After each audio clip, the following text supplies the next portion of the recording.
everyone, and welcome to another episode of HORRORific Talkspot. Hopefully, with less technical difficulties. I think as we do each one of these things, we're getting less and less hiccups, and maybe we'll invent some new ones. I think we might have it this time.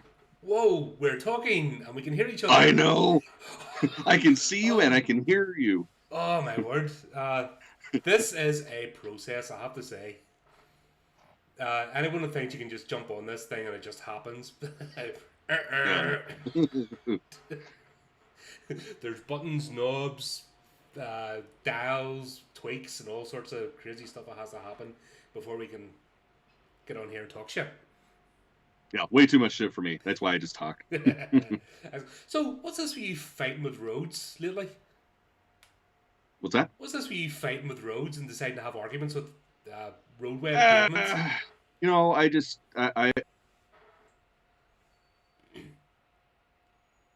on my motorcycle, I should just say fuck it and dump my bike. Yeah, so that was a whole lot of fun. Nothing like putting thousands of dollars into a bike just to have my wife say, I don't know if I want you riding that anymore. Was it a large pothole or was it the typical? No, it wasn't a pothole. That's the fucked up thing. It was like I was getting ready to turn into a parking lot and I hit a patch of gravel. So because of how my bike's set up, like my ass end stretched out. So like here's me, here's my rear tire. So as I'm going in, I'm fine. But my back tire hit the gravel, so it flipped my bike up. And yeah, it was a very, very interesting experience going, that's not how things are supposed to look. Smash! Oh my god. And you've broken your foot, haven't you? Yeah, broke my foot, rolled my ankle, bruised my ego, busted my mirrors. That was good. Mate, I'm dangerous enough on four wheels. When I first had to go on a Honda Fireblade, you know, one of those, it was a 125. Friend lent it to me. He was trying to get me encouraged into, come get on the motorbiking, Colin, it'll be fun. So I go on this thing. First thing I do is decide to introduce it to a wall. I was like, boof. And I'm just like, as you whack your head, I had the helmet on obviously, but as you whack your head and just go, yeah, this isn't for me. I'm gonna die horribly. I think I'll just leave it there. Yeah, that's fair. I mean, if that's the first time on a bike, yeah, I'd probably stop there. I'm not good in those sort of things, and I've crashed motorboats, jet skis, bikes, quads. So unless it has that's why I go for saloon cars, because unless it has like a really wide base, nice 4 stable wheels on a flat road, I'm not exactly safe to be out there. That's fair. So, that is fair. I feel your pain, buddy. I know we're going off on a tangent here, but fuck it, it's our show. We'll do what we want. But yeah, that's fun. Here, fuck it, I tell you what, more adventures in social media. Oh my god, buddy, that's trying to reach out to people and build relationships and get people involved with the show. Unfortunately, means going on to social media, which, let's just say 80% of the time is cool, like positive reactions. But fuck, this week, oh my god, I've like 3 lunatics in a short period of time. It's they always come at once. It's never sparsed out, I swear. Yeah. So first of all, I've been doing a digital media course to try and just until this lurgy lockdown's finished and I'm actually rejoining society again. But yeah.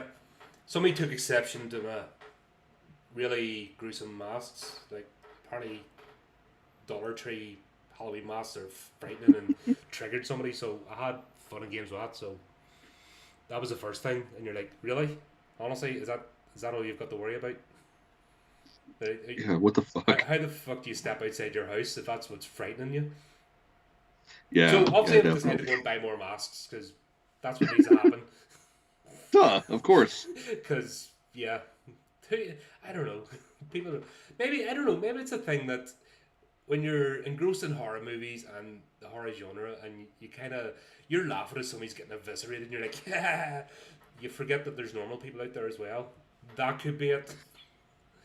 Nah, no, that person's just a snowflake. That's what it is. Yeah, God. And then... We're the normal ones. Yeah. Okay. Yeah. You keep telling yourself that.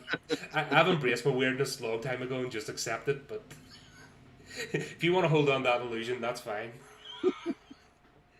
And then I had just two. The latest one was a couple of days ago. Just some lunatic decided to go off in one. So I put a thread and I was talking about places to maybe head up and push out the podcast, and because obviously the whole point, one of the main points is to promote authors, aspiring writers, give them a platform, get this out there, and obviously create sales. Hopefully, if we can get an author an extra book sold just by doing our Diffie podcast, why the hell not? That's always a good thing. So start off the conversation with, okay, where do we go? And I think I used the mistake of saying paying customers, because if you're selling a product, you have a paying customer. That's business. Yep. And this lunatic just decided to rant off and go off on one on me as if I was talking about killing babies. And then I stupidly answered his points. Not even argued, but just answered the points. And how dare you speak back to me? I have the right to comment. If you put stuff out there, I can comment. And just fucking went off completely fruited. And then went on to another thread, completely unrelated. Continued on the conversation. And then I'm like, do you want to go back to the original thread where this actually makes sense? How dare you tell me to go hide? I'm like, hide? No? What? And then they send me a friend's request. And then I'm just like, I fucking don't need this. I just like block. Fucking just. Yeah. That's frightening, honestly. Fucking the world of social media is a horror story in itself. Yeah. And we're starting to get more. In fact, we have a story coming up soon with regards to social media, and I think we're starting to see what was it, Unfriended, and there's a couple of other ones. People. Man, that one was rough. I really tried to sit through it, but I didn't get very far. I haven't seen it yet. It's maybe one to put in the. Yeah, we'll have to do that, because I think that's the only way I'm going to be able to actually watch it, is if I'm forced to. I fucking owe you, by the way. What's that? I owe you. You've got yourself on my shit list. Fucking Veronica. Really? Oh, Veronica. God. Why did you do that to me? You know what? Somebody else did it to me, and I had to pass it along. It's almost like It Follows, but instead of having sex, you get fucked. Oh, Jesus. I felt violated after that. Honestly, that was absolutely fucking horrendous. Oh, I've watched it twice now, and that's good enough for me. And the crazy thing is, he's making another movie. What? Yeah, he's in production on another movie. Well, it's private equity and shit. Like, he's flying. Yeah. Yeah. Like, I hope he learned from what he did this time around, because it's Glenn Danzig. Like, he has the potential to do shit. Like, look at all of his music. It's all based around shit that we love. So by all accounts, this should have been a hit, and it was just not. It was like a 13-year-old boy who'd never seen boobies in his life before going, I get to show boobies, and then obviously just the hormones take over and absolutely nothing else. I don't fuck that is horrendous, and I hadn't planned to talk about it in the show, but fuck, it just came to my head about horrific things that are happening in the internet. Fucking hell. Yeah, that's about as horrific as it comes. It was. I definitely recommend everybody goes out. It's a rite of passage. As long as you have a show. What terrible movie. This is almost Star Wars Christmas special fucking level of. Almost. No. It's up there. I look forward to watching the holiday special each year. It's not good. It's not fun. But you can sit down, have a couple of drinks in your Life Day robe, and enjoy the experience. This, I will never watch again. Once was enough for me, and even that, I'm texting you going through this going, the fuck? The fuck is this? And my only response is, but wait, there's more. Oh man, right. I suppose we'll get in topic, right, Cameron? What have we got in the show today? I suppose we'll actually do what we came here for.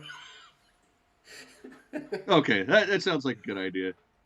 All right, so today what we've got in HORRORific Releases is Blood Vessel, and the Mortuary Files, both of which are on Shudder, so everybody can seek it out. It's perfect streaming service to have. And then in Horrorific Remakes, we're talking about 2018 Suspiria, which, goddamn. And then in the Horrorific Vaults, we have The Curse of Frankenstein, another Peter Cushing classic. And then with the Hammer Horror Hour special, whatever the fuck it is, we've got, I had it written down. Sorry, people. I promise I'm prepared. We got Growing Pains and The House That Bled to Death. And with that, let's dive into the first segment.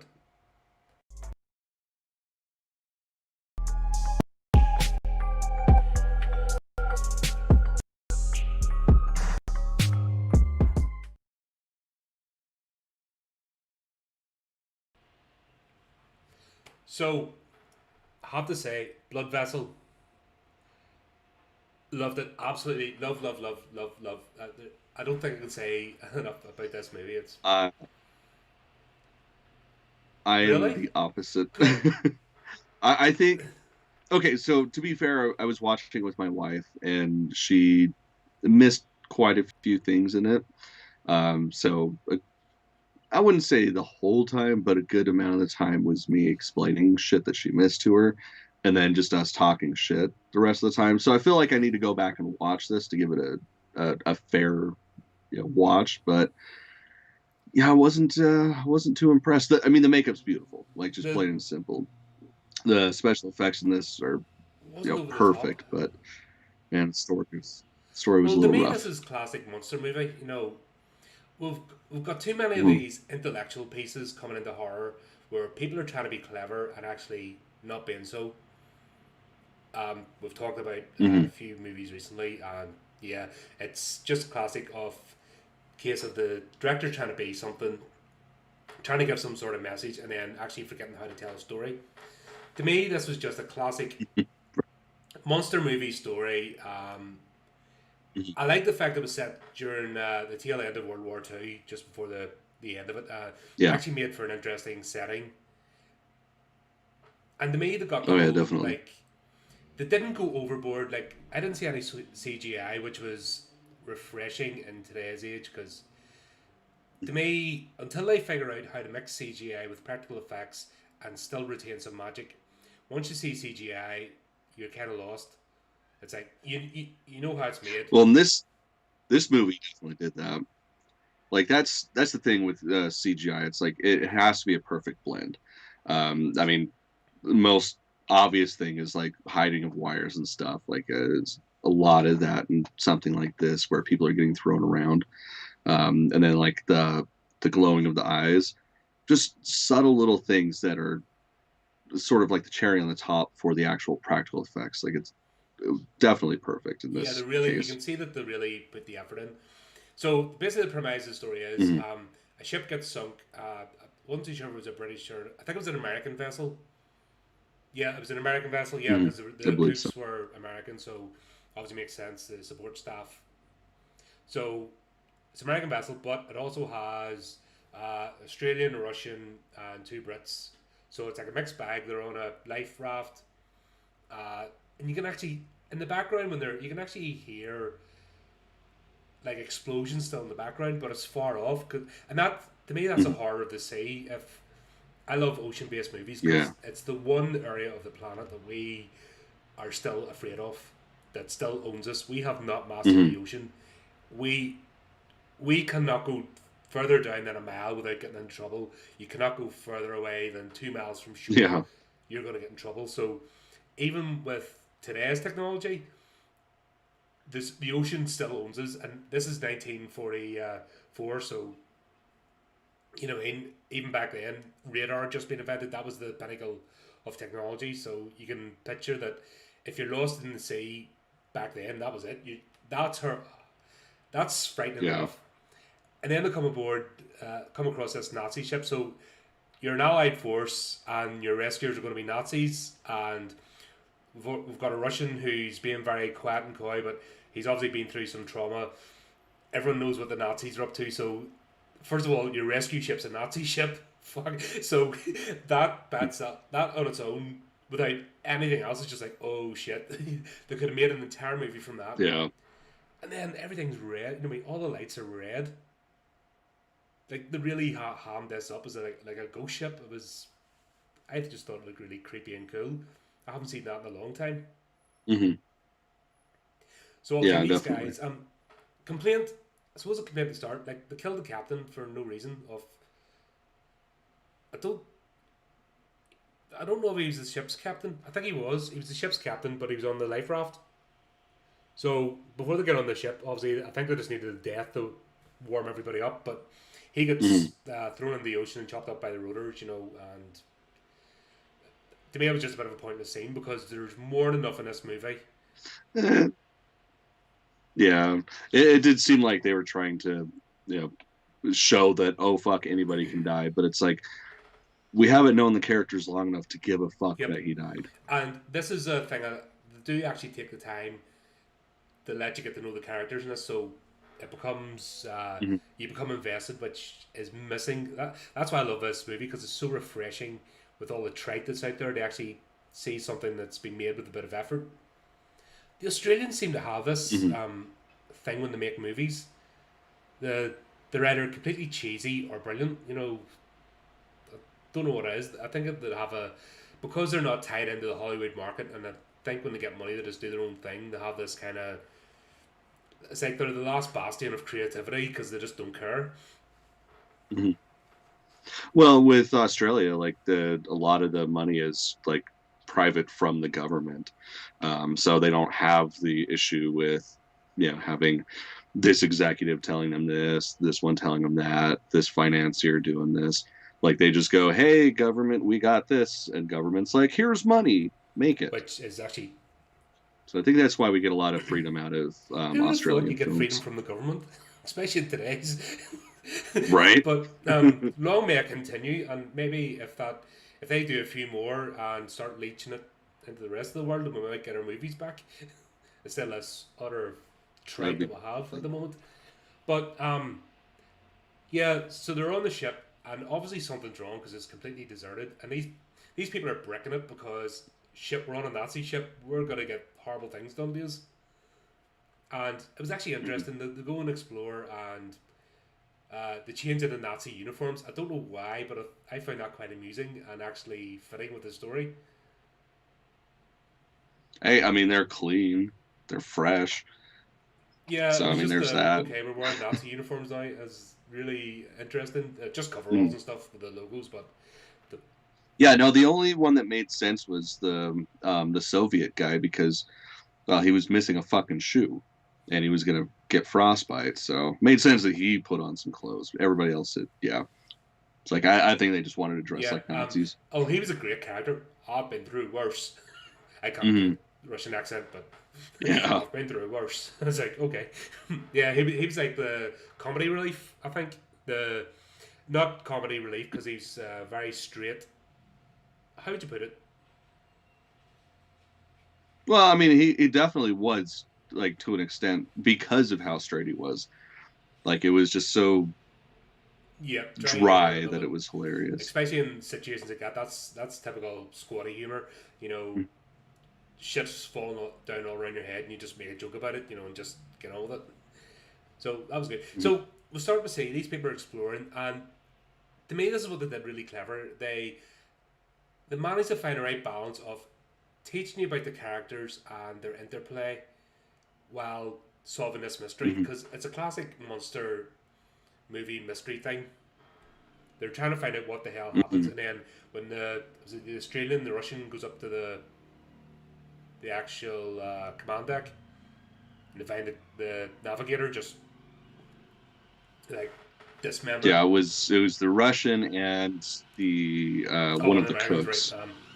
So Mhm. they discover a body, and instead of going, "Oh shit, we need to get off this boat and find a life raft," immediately they're like, "Nah, let's not tell anybody." It's like, okay, and Yeah. the actual distrust because I don't think people realize that although the Allied forces were the Allied forces, there were still competing philosophies, ethoses.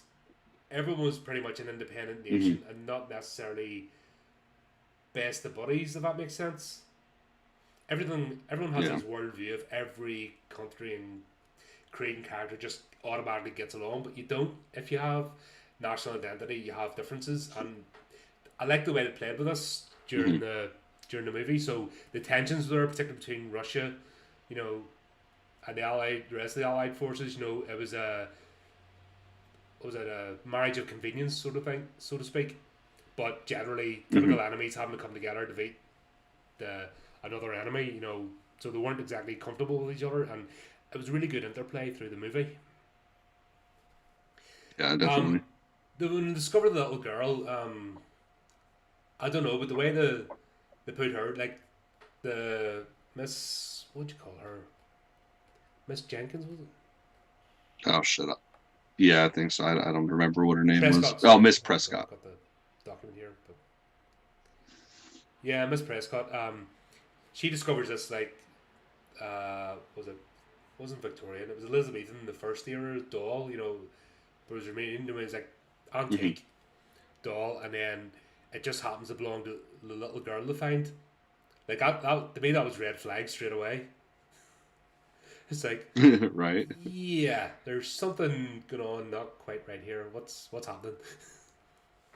And then the little girl's like the only thing alive, can't speak. You know, there's something, but that's fine. They bring her along. They start to try to solve this mystery.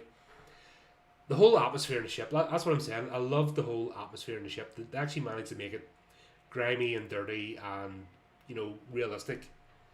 It just reminds me of like really old 80s, 70s, 80s movies where they actually put a bit of effort into the scenery. Where to me, it felt a lot like Alien, like just the claustrophobia of it all. Like, you know, there's a lot of ship, but it doesn't feel like there's a lot of ship. And ships are claustrophobic things anyway. You know, it's one of the things people get tested for when they go in the Navy is, can you live in a corridor when all the hatches are closed? And submarines are worse apparently. Talked to a couple of guys about that, but yeah, fuck that noise. Not my cup of tea. I like my space, but yeah, they did that really well. But the set design and everything was just wonderful. Because I'm sick and tired of crisp, clean CGI where there's not a speck of dust or water dripping or anything. It's just too sanitized. So it's nice to actually get and see this kind of thing. And nothing actually really happens until... Did they discover the other crew member before the captain? Wasn't it? They found the other crew member and he's like spazzing out. He's locked up. And the little girl leads him to him. So once again, there's somebody that could possibly explain what the hell's going on after calming down. And it's like the whole scene's instigated that, yeah, this guy's getting shot because you're not going to get the plot straight away, boyo, sort of thing. Yeah. That was a good scene. And then they discover the captain, which, did he have the back of his head just chewed off or something? Like it was gnarly, or did he shoot himself? Well, it was like it was his neck, but yeah, that was pretty funny to come across. It's like there was just a little bit of tissue holding it together. It was pretty gnarly and well done, and still dark. So it wasn't as if you're sitting seeing bright red and just like torture porn does over the top. That is just ridiculous. This was actually, I could almost smell it if that makes sense, because I'd imagine there'd be like a sickly sweet smell throughout this ship where this all went down. And God, I want that book. I want that prop. Yeah. Like, definitely. For nothing else out of this movie, that spell book that was sitting on the captain's desk, I want that. Like that. Yeah, fuck it. The effort that went into that alone was worth this movie. That's how you can tell somebody's actually went into attention to detail. This thing is absolutely stunningly beautiful. Like, and then I'm starting to get Raiders of the Lost Ark type vibes. You know, where the Nazis. You know, the Nazis just obsessed with all these artifacts and that's instantly. Once I saw the spellbook, I'm thinking Raiders of the Lost Ark, Alien. You know, they're bringing these ideas together because the Nazis were just nuts for. I don't know, because militarily, like they had the world kicked in the balls, But that wasn't enough. They wanted to go and cast spells as well, and this is documented and legit. When you actually see ideas, it's been a horror trope for like many years, and works really well.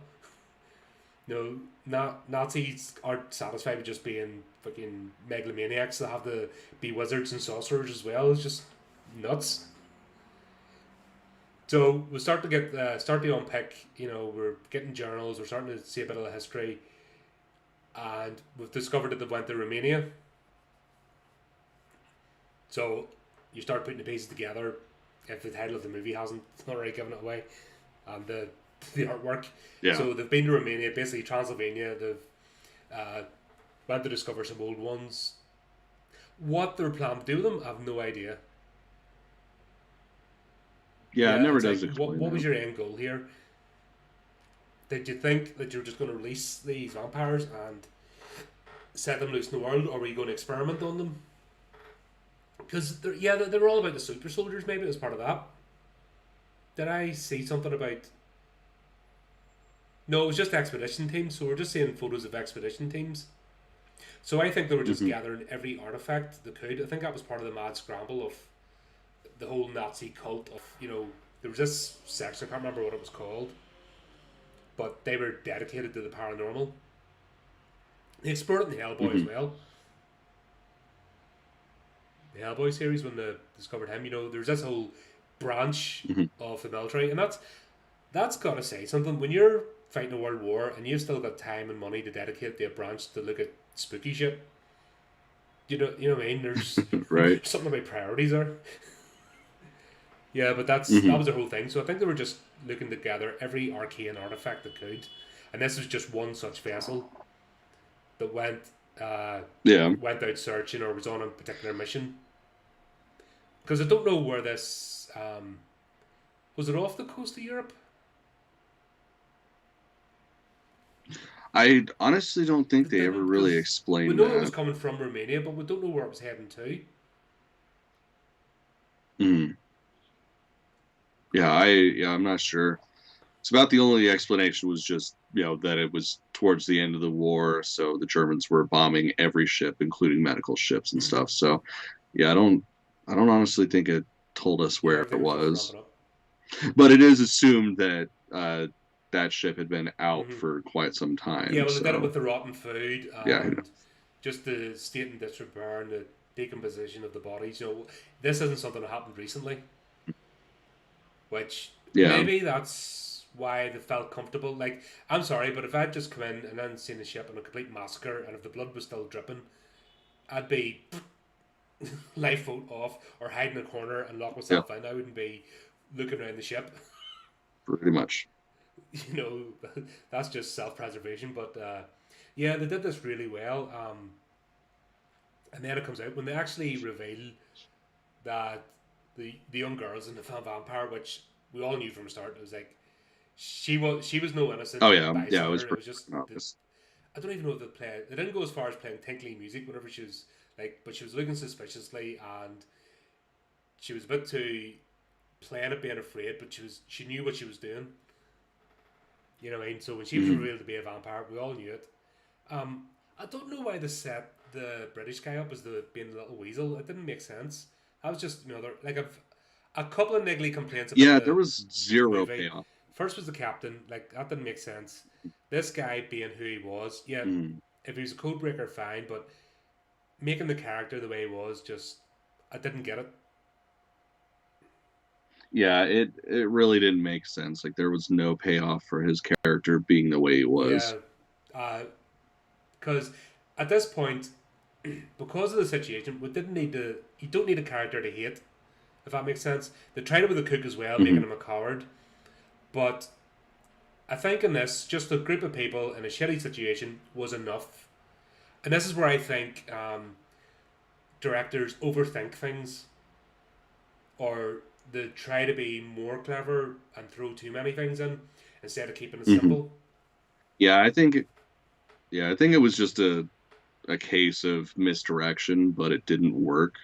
Well, thankfully it didn't last too long. It didn't take me away from the story. You know what I mean? Like I said, a couple of niggly points. It's just the animosity between the two cooks was okay. It kind of explained their characters that they knew each other, but once again, he managed. I think the director managed to, and I forgot to look up the director's name, but at least he managed to rein that in and not let it take over the whole story. Where a lot of just movies in general, would just focus on that animosity, and that would take over the entire script, and actually you would lose the movie. So thankfully, those two things that could have possibly taken away from the story were reined in very quickly. We were able to move on. Yeah. But oh my god, once again, those coffins. God, would you love one of those in your bedroom? Oh my god, once Yeah, again, absolutely. the level of intricacy they put for props that weren't really being like they weren't the main show. They were just like in the background and open. But those coffins with the vampires, absolutely stunning. Yeah, I mean that was very much Mm-hmm. Raiders. Like that was straight up the Ark of the Covenant. Like it was dope as hell. Yeah, that's what's made me fall in love with this movie because somebody has actually put love. They haven't just went right. Hmm. Let's make something and throw it there. They've actually went and crafted this thing that this would be something you would be proud to Yeah. have, or if it was displayed somewhere. God, really intricacy, beautiful artwork has went into the props Hmm. and the makeup. Oh, the actual two elder vampires. That that has been the that was the best That was makeup I've good seen in a shit. while. Oh yeah. Yeah, that was just classic, Nosferatu, classic this is vampire. Nosferatu territory. There's no, they're not pretty, sparkly, fucking glowy vampires. Yeah, there's zero humanity in Yep, those humans are just creatures. cattle. That's it. But Hmm. an underlying tone which they did bring out, which I have to say, this is a family. You know what I mean? This Hmm. is a family of vampires that loved each other, and that was actually Yeah, brought out. we get that before Mm-hmm. we even see them too. Just the little girl keeps Yeah, spouting "familia, familia." like, and this wee girl just that's her parents. She wants her parents back, and for some reason she got released. And yeah, I don't Hmm. get. She was in a shift dress, almost as if she was a peasant girl. But that's a wee thing that didn't make sense. And I know they had to dress her up to get the reveal later on that she was a vampire. But when you see these other two, the parents basically elegantly dressed, you'd think that she'd be the same Hmm. vein. So I don't know what happened there. It's only thinking about it now. It didn't take me away from the story at the start. So did they take her out first, thinking she'd be easier to manage? That's where I'm thinking it's going. Somehow they were transporting these. Someone's got stupid and let the little girl out, or because you didn't see Hmm. any labs in the ship. This is purely a transport ship, Yeah, so they weren't doing experiments on the ship. I suppose that's a point we have to make. We haven't seen any evidence that they were conducting experiments. They were just transporting. So they're all yeah, no, and you can tell that definitely, like when they're going to the cabin that has the yep. sarcophagus in them. Like there's piles of gold and all kinds of shit. So yeah, it's purely So they just a don't explain transport how vessel. they let the little girl out of her coffin, or did they not capture her? This is a little thing they left out. So somehow Hmm.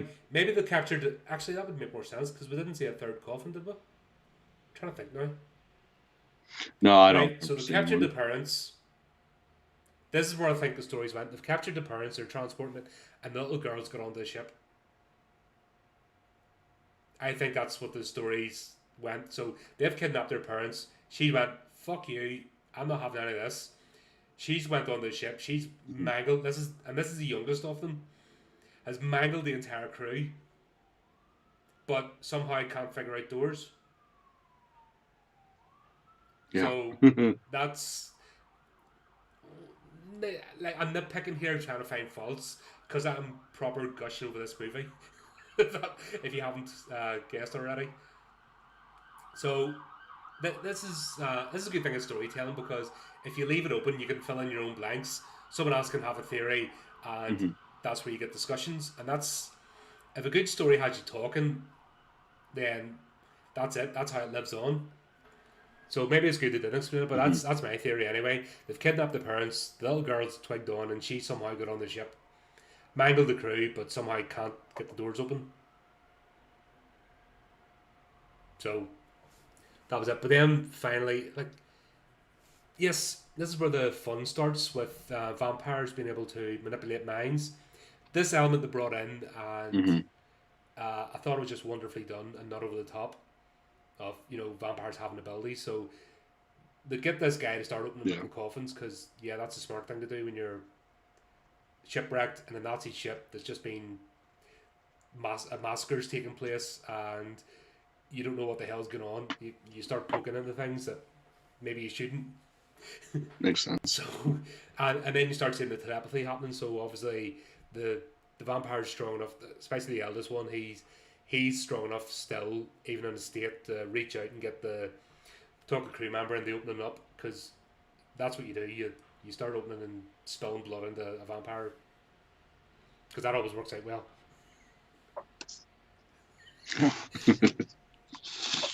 Thing I don't get is they come across the vampire killing kit and nobody thinks to hold on to the fucking thing. I don't think they twigged on. You know what I mean? The way I say it's a whole like this is a research transport vessel with just arcane artifacts.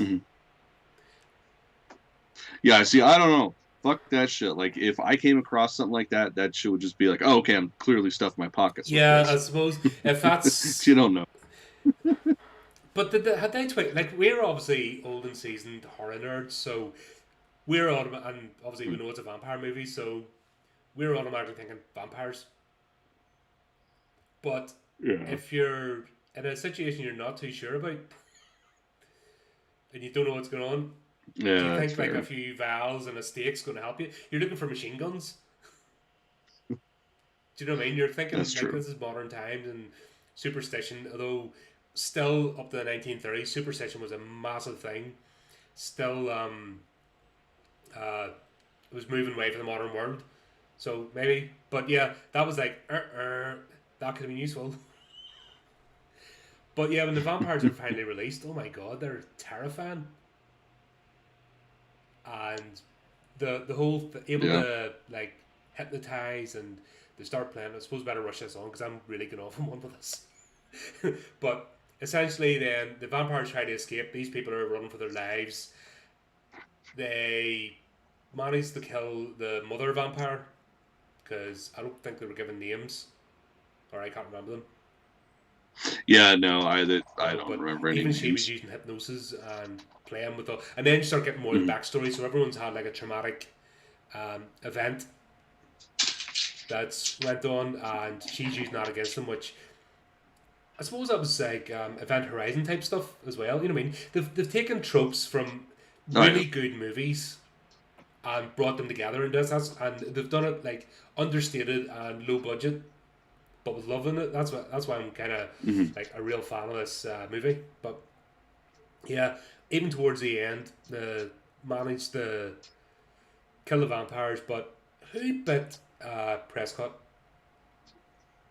It was a little girl. It was the little girl. It was right in the beginning. Yeah, it was right in the beginning after she gave her the doll. Yeah, she was acting as if she was frightened, but she'd bitten her, and then that was obviously coming on. So obviously, final battle, the family managed to kill the main vampire. He freaks out when his wife gets killed and his daughter. He's like, you know what I mean? He is livid, and that's what I'm saying. It wasn't just evil creatures that just see everything else as not them.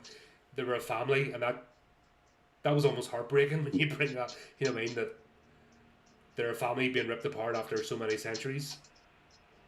You actually got a bit of a feeling of that in the movie, which maybe it's just me being a freak and on the monster side. I don't know. No, it definitely comes across. It was really well done that they did that. But no, they did the final girl trope, and I was going about, here we go again. But obviously, they get rescued by an allied ship, wasn't it?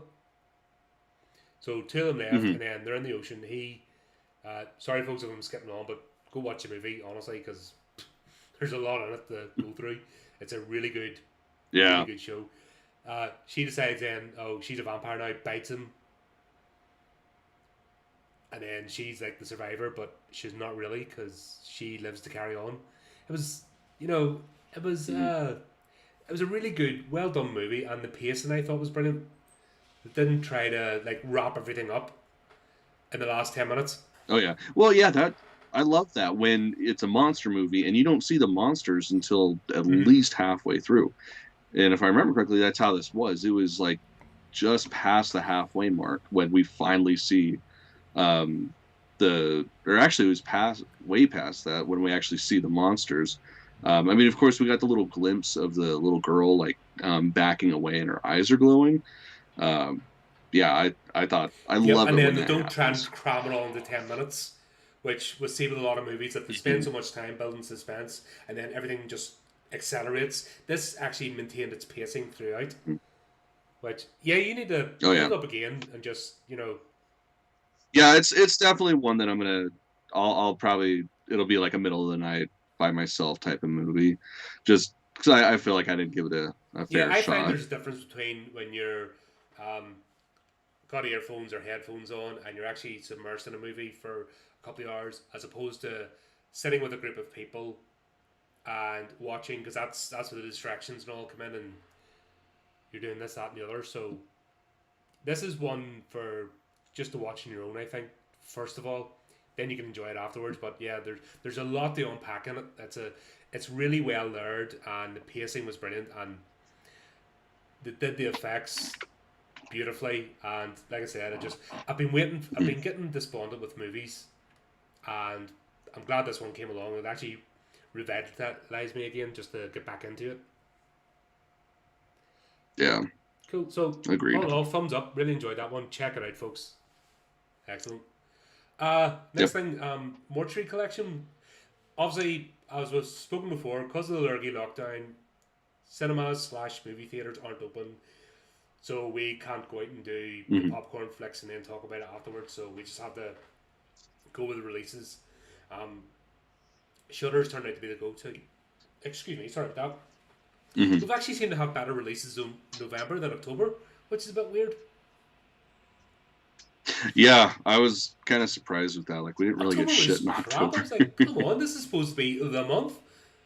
And then they hold off, and Hmm. then they release these films in November. I'm like, oh, what? This would have been so much better if it had been released last month, these two, but Yeah, no, the Mortuary Collection was a straight up yeah. fucking Halloween movie. Like I feel like that's what those are some of the best Halloween movies or anthologies because it's just fun little snippets that you can hold on to for a few minutes and then you're immediately on to the next Yep, and one. it's refreshing. And this one is there's no overarching story reason for this, so they've done this quite cleverly. So obviously the premise of the story is uh, young girl uh, goes into a mortuary. There's a funeral that's just taken place, and she's hanging around the coffin of the deceased. Now we know she's up to no good. She's like a bit of a sketchy character. The Hmm. chief mortician, he interrupts her, and then she uses the excuse of oh, I'm applying for the job, and he looks a bit confused. But there's a thing Hmm. saying help wanted outside, which he hadn't noticed before. Which straight away you're getting pinged supernatural. House has a life of its own. There's something else going on here. This is where we're going. Hmm. I can't remember that actor's name, but he has been in some great stuff. Yes, yeah, I'm Yeah. drawing a blank on his Sorry, I name. need a second monitor. That's something I'm going to have to invest in because I need to be over here doing stuff. But if I start messing about with this, I'll break everything. Like I said, we're getting better Mhm. every episode, but still a wee while to go before this is a complete well-oiled machine. And even then, we'll still manage to Mhm. fuck up because why not? That's part of the fun. Yeah, of course, But why yeah, not? he's like, oh really? And just so blasé about it. So we know it's a supernatural event, and then he starts the interviewers, so to speak, for the position. And then it comes out, oh, let's tell each other, or I'll tell you scary stories. How'd that come about again? You watched it again, didn't you? Mhm. Oh, did you not? No, I didn't get a chance to, but yeah, that's essentially what happens. Is they, you know, they're she's like, talking about, oh, what are the stories behind everything? And he's like, oh, Yep, everything and then has a it story. goes into, okay, well, scare me then with the story, and Mhm.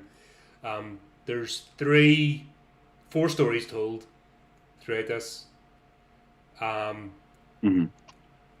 as cool. Like, sorry, if it's been a couple of weeks ago, and I've been crazy the last. I've just been filled to the tilt, so it's getting the old memory banks in. But yeah, the first story is a pickpocket. She's a girl at a nightclub or a house party. It was a house party, and it was a great way to start it because it was a very quick story, like really, really quick, like just a few Yep, minutes. just really simple monster. She's been picking pockets. She goes in, she's checking her loot, looks at the medicine cabinet because any horror movie ever, yeah, you go into medicine cabinets. Anyone knows in a horror movie, don't go near medicine cabinets. They're not good. Yeah, no shit. It's like she's never watched Oh House god, before, yeah. for fuck's sake. Oh my, we have to do that sometime. I fucking love House, Yeah, so we'll have I'm to do down that to talk sometime. That's about one for the list. But yeah, starts opening it. Tentacles comes out, just eats her straight up. Like it was, I think it was a 10 minute. Was it even 10 minutes? it. I don't even It know was if it like was that really much. just It was. like done. Which Mhm. also, when it brings you back to the mortuary again, she's like Liam, and then he's like, I was just warming up. So actually, they Mhm. deliberately did that story, just to warm you up and make you think, oh, is this the way it's going to be? So this is really clever. They have they're setting you up already that they know it's going to escalate. So as a Mhm. viewer, this is going to ramp up, and really appreciated that. Was the second one about the frat party or the? Yeah, the second one was about the frat party. Yeah, yeah. The second one was that. Yeah. So essentially, this was actually the freakiest one. This was Yeah. like, This was fucking great. honestly, you want to go and join a monastery after this, and if you're at high school age or just starting college, yeah, you'll. At least put on a fucking Yeah, rubber for Christ's sakes. Like that is the strongest message in this movie is, hey, put yep. on a goddamn It's not condom. hard, and you've just bragged about all your partners, so yeah, wee bit of sense. If you're playing the game that hard, fucking worse than padding. But yeah, essentially Yeah. he's Mr. Suave and cool, and you see him starting off with the whole women's liberation movement or talking to them, and then it turns out he's one of these. There's a biological term I found out recently, and they're called sneaky fuckers. Have you heard of that? It's actually in the aquatic kingdom. So what you have is like the male fish of this particular species. He basically has his territory, and he's the alpha male. He shoves out other beta males. So what you have is Mhm. another, and it's quite in tune with today's society. So you can see the parallels. So what you'll have is that a beta male wants to get some, so it will then pretend to be a female fish. I don't know how it does it, but I'll need to look into the species more. But it pretends to basically be a female fish. So the alpha male doesn't notice it. Mhm. It swims past, and then it gets into the alpha male's territory and starts screwing all around it. So it's an actual biological term, sneaky fucker. Yeah. So That's this guy's funny as being a shit. sneaky fucker. He's like, I'm on your side. Yes, I feel your cause. I want to empower you. As in, I want to pull your knickers off. And then you see. I mean, hey, I am all for female empowerment when it comes to that. Like, call me a Renaissance man, I guess. I'm all about just be yourself. Fucking, I don't care who anybody does what, whatever. Just fucking be decent. That's it. And it's all part of the mating Mm. game. Some people want to be lied to. I don't know. Let's not go into that shit because that was another rant I was going to have Yeah. about social media. Fucking horror channels posting about politics and shit. Fuck. But it's just the fact that Yeah. he's suave and cool, and he plays that sort of game. And then one of his acolytes is the only way, because this is set up. Well, you're American, you probably know more about it than me. The whole college campus thing. Yeah. I know about it because I went to school. But yeah, no, there's always. I mean, it's a pecking order in a fraternity, just like any other group of friends. Um, And yeah, this guy clearly has, been in much longer than the other guy that we meet in the very beginning that's handing out condoms. Um, and the big deal about all this is um, they have a ceremony where once you've reached so many partners, they put your flag up on the wall.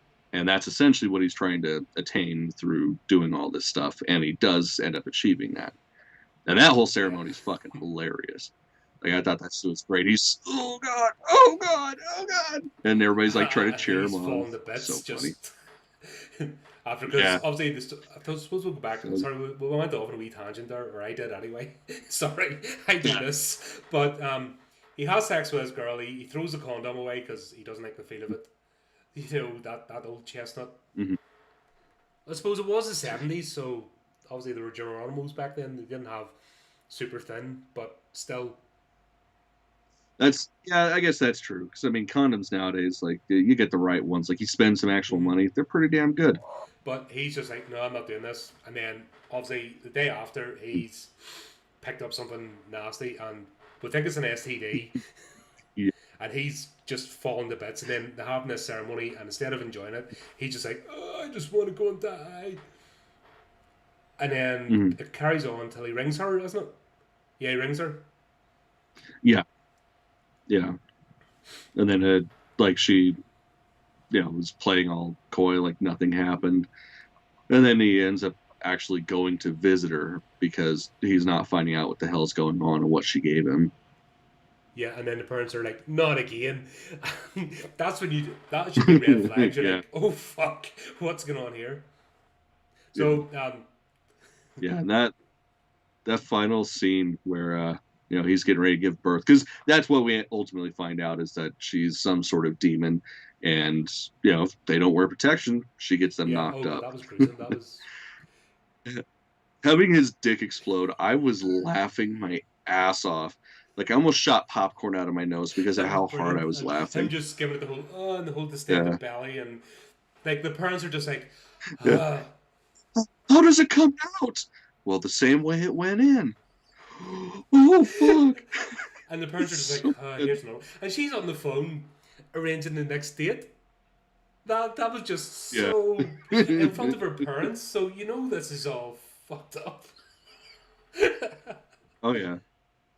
Well, then it ends with them carrying the baby upstairs into the nursery, and there's like a bunch of other babies. And it's like, man, those fucking poor parents. You just know she's like, no, don't make a noise. And then she's like, shit. Brilliant. The third. Yeah, that one was. So we'll cut back to the mortuary again, and then she's like better, and it's the banter between these two is quite cool. But you kind of wonder where it's going because it doesn't really spell it out. With the whole story, there's something underlying about this place, and it's not normal, but you don't know why. Well, and you also don't know whether it's him or whether it's her that the story is focusing on. Like, I really like that aspect. Yeah, because I'd like to be surprised. It's nice to actually not be able to tell the plot from like minute one. The first scene. Yeah, definitely. So refreshing change. So the third one I thought was pretty dark. That was definitely. So it went from like quick, sharp shock to horrific, funny, fun. But this one was dark. There's no other way to put it. Yeah, this one was real, because it's like that's a legit fear that people have. When you're in a relationship, like what if something like that happens? And how do you carry on with caring for your partner when your partner's not even really there? And that was the whole thing. He's husband and wife. Obviously, they didn't explain. She just got ill, so they didn't say it was a stroke or it was a brain tumor or what. Just she basically went in a catatonic state. And obviously, it shows a whole. The doctor's coming, and this guy's been doing this obviously for a long time, a couple of years. He's broken as a man, just completely. He doesn't know if she's in there or not, and every time he tries to get a bit of a glimpse of, are you still in there? He just doesn't know. And even the doctor suggests, and this is where it's like, even the doctor's going, I'll give you these pills. Obviously, if you take more than the stated dose, like, who the hell will do that in this day and age? Because these are all Yeah, set no back in shit. time. But, well, I mean, there are at least, over in my neck of the woods, there are some states where that's legal. But yeah, no, that's crazy as shit for the doctor to be like, yeah, I mean, yeah, just if she was to have this much, she would go out and it's not Point, traceable. say no more. Yeah, they're having that debate over here. It's like there's, I think it's in Holland to have Dignitas, and there's different, the whole assisted suicide debate is happening, and there's so much. I think it's exploitation is a big thing. People are terrified that it's it'll just become a vehicle to bump off your elderly to get their estates.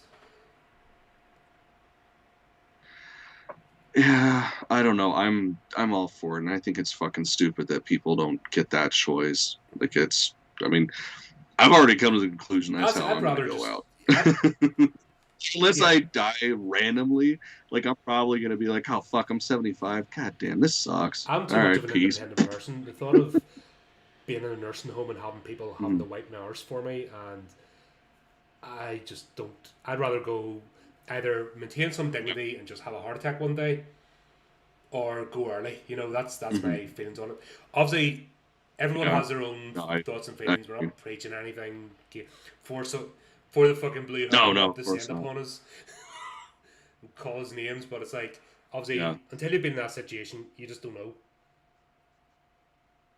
Yeah, I've buried too many people and cared for too many people like that I know I don't want to be like that. So it's just my own opinion. This in another podcast when I was doing an interview, but my own dad took a week to go, and it was the worst week ever. He was fucking broken, completely. He could barely breathe. He was in agony. He was hopped up on every drug you can imagine, and still every minute he was conscious was agony. You could just see it in his eyes. It was fucking horrendous. I wouldn't wish that in my worst enemy. I'm a coward. Period. I'm a coward. I couldn't. There's people I hate with vehemence, and I would happily see them fucking slaughtered. But that shit is just that's not nice, and it's not even for that person. They're sort of in a fog, but it's everybody around you.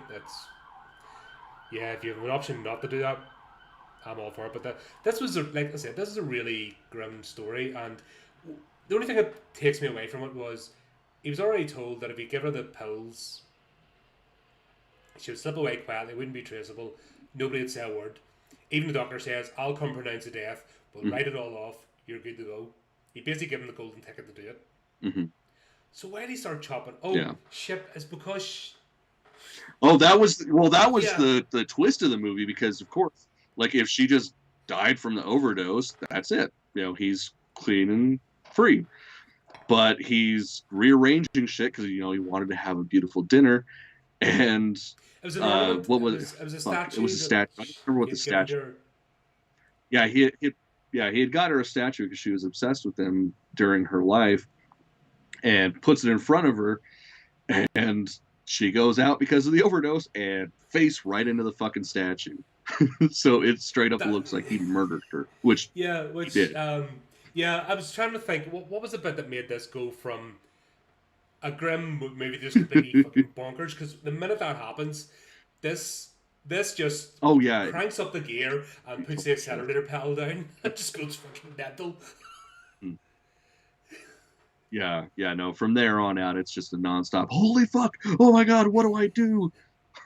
And then they get stuck in the elevator trying to get her out. That shit was so fucked up. As well with another episode that the recent one they put out, the same sort of elevator scene, but the girl was tied to a chair rather than being in the crate. But yeah, it was just complete insanity. And then the managed to do it that well that you think, did they actually was he saying this, or was this in his mind? Did this break him, the fact that he did it and that she had a moment of lucidity? That's what set him off, is that she didn't just slump. She had a moment of lucidity and actually reached out, grabbed him and looked at him, and then fucking fell her head on top of a statue and fucking just... Oh my god, yeah, just from that moment it just went and then sorry, I'm trying to remember how this ended. Did they find him in the elevator? Yeah, the cops found him in there, and he's with the crate, and her corpse, and there's just blood all around him, and he's freaking out. Yeah. And that's how it ends, is him Sorry, it losing took me his a second mind, there because it essentially. just, like I said, it's just been this busy couple of weeks, and if I don't watch something straight away, my God, I shoot out. But yeah, just left there. I was like, holy shit. Yeah, so I was bonkers. It was like really grim, and then it just went completely insane. Like, and also you can see the whole overarching thing. These are ramping up. You know what I mean? And I'm there. I'm like just I can't remember what was it. It wasn't popcorn. It was something else. But I'm munching away, just riveted. No loving this here. Yeah. Oh yeah. Well, and the thing I loved about this movie was the final act, like the final tell that he was telling, because of course that's the whole reason why he's telling stories is because every single Yep. person has a story. And it's not until the very end of the story that we find out the final story he's telling is actually her story and why she's there. Because, spoiler, she ended up killing the She's the boy babysitter killer. whose funeral she was attending. That's the third story, the babysitter killer, which is Yeah. and Yeah, and that was great because it was a total twist. Like you know who's coming to get him. You know who's coming to just ruin everybody's lives. And then as soon as that person shows up, guess what? That's not the person. It's actually and her. they did it really well actually because I still wasn't too sure, and this is what I actually love about this myself. I hate things being spelled out for me. I like to try and figure it out, and I like to get it wrong sometimes as well. I wasn't too sure if she was the babysitter or if she was a relative and did something wrong. I knew she had a connection to the boy that was in the coffin. I knew that. But I didn't know what it was. And I like the fact that I didn't know what it was straight away and I had to try and figure it out. You know, that's good storytelling. Yeah, absolutely. And here we go. Like, the babysitter killer, was it her character? No. Was she in it? I can't remember now. Did she play in the story? No, No. she didn't play in the story. It was somebody else because it was a story. Like Yeah. we weren't supposed to know until the end that Yeah, was because if it her had been her story. Yeah, if she had been in that story, Yeah, it it would have been just too given it away. obvious. So yeah, it was clever the way they did it. Yeah. Well, and that's the beautiful thing about it is it's like there's, like we were saying earlier, like it's a total progression of severity. And with this story, there's no humor, there's no slapstick shit. Like even with the husband who kills his wife, like there's moments of you're Yeah, gonna it's the fucking laugh. ridiculousness. Like when Yeah, the wife impales her head. Like you do that one quick ha! Oh, but this, yeah, it's just straight horror. And it seamlessly blends into the finale of the movie, which is him explaining, "Yeah, I know your fucking story, lady." And she's trying to get out. She shot him, right? she tried to That's shoot what him, but happened. he's immortal, and she can't leave the house Yeah, that's because what she's it now was. Yeah. she's been recruited, and that was a whole supernatural thing of the help wanted. Yeah. When he goes, "Oh, really? The house is alive." Yeah. And I loved it, like the moment that she became a part of the house was, when they're walking through the library and, every single book, every single page of every single book in that library is someone's story. And, random books start flying off the shelves and then start opening up to random pages. And then we find out they're not random pages. They're the stories that are what are going to keep her Her there. victims wasn't her victims. And yeah, each they yeah, were because not, she was and a they serial were her killer. victims. Each of the books that were falling down over the course of the years, if I remember rightly. So yeah.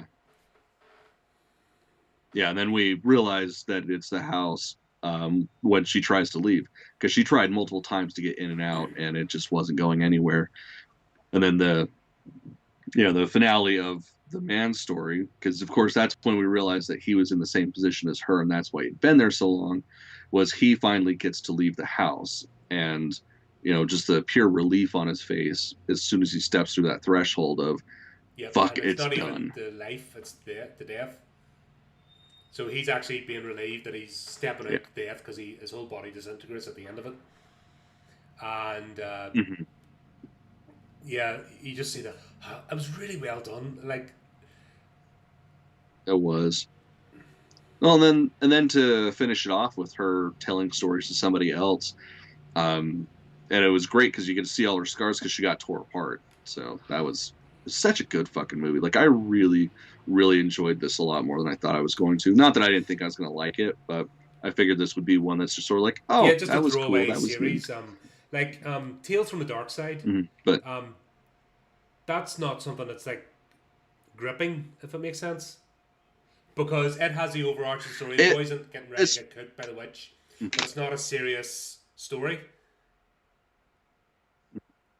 no, that's one of the it's a fun anthology, but it's not Yeah, one of the so greats, definitely. that's what I was expecting. This isn't what I got. hmm Just to put that in context. I honestly, I was sort of expecting more like Tales from the Hood Part 2. Because the first Tales from the Hood was fucking amazing. The second one, it was okay. Wasn't Yeah, I well, wouldn't watch it again.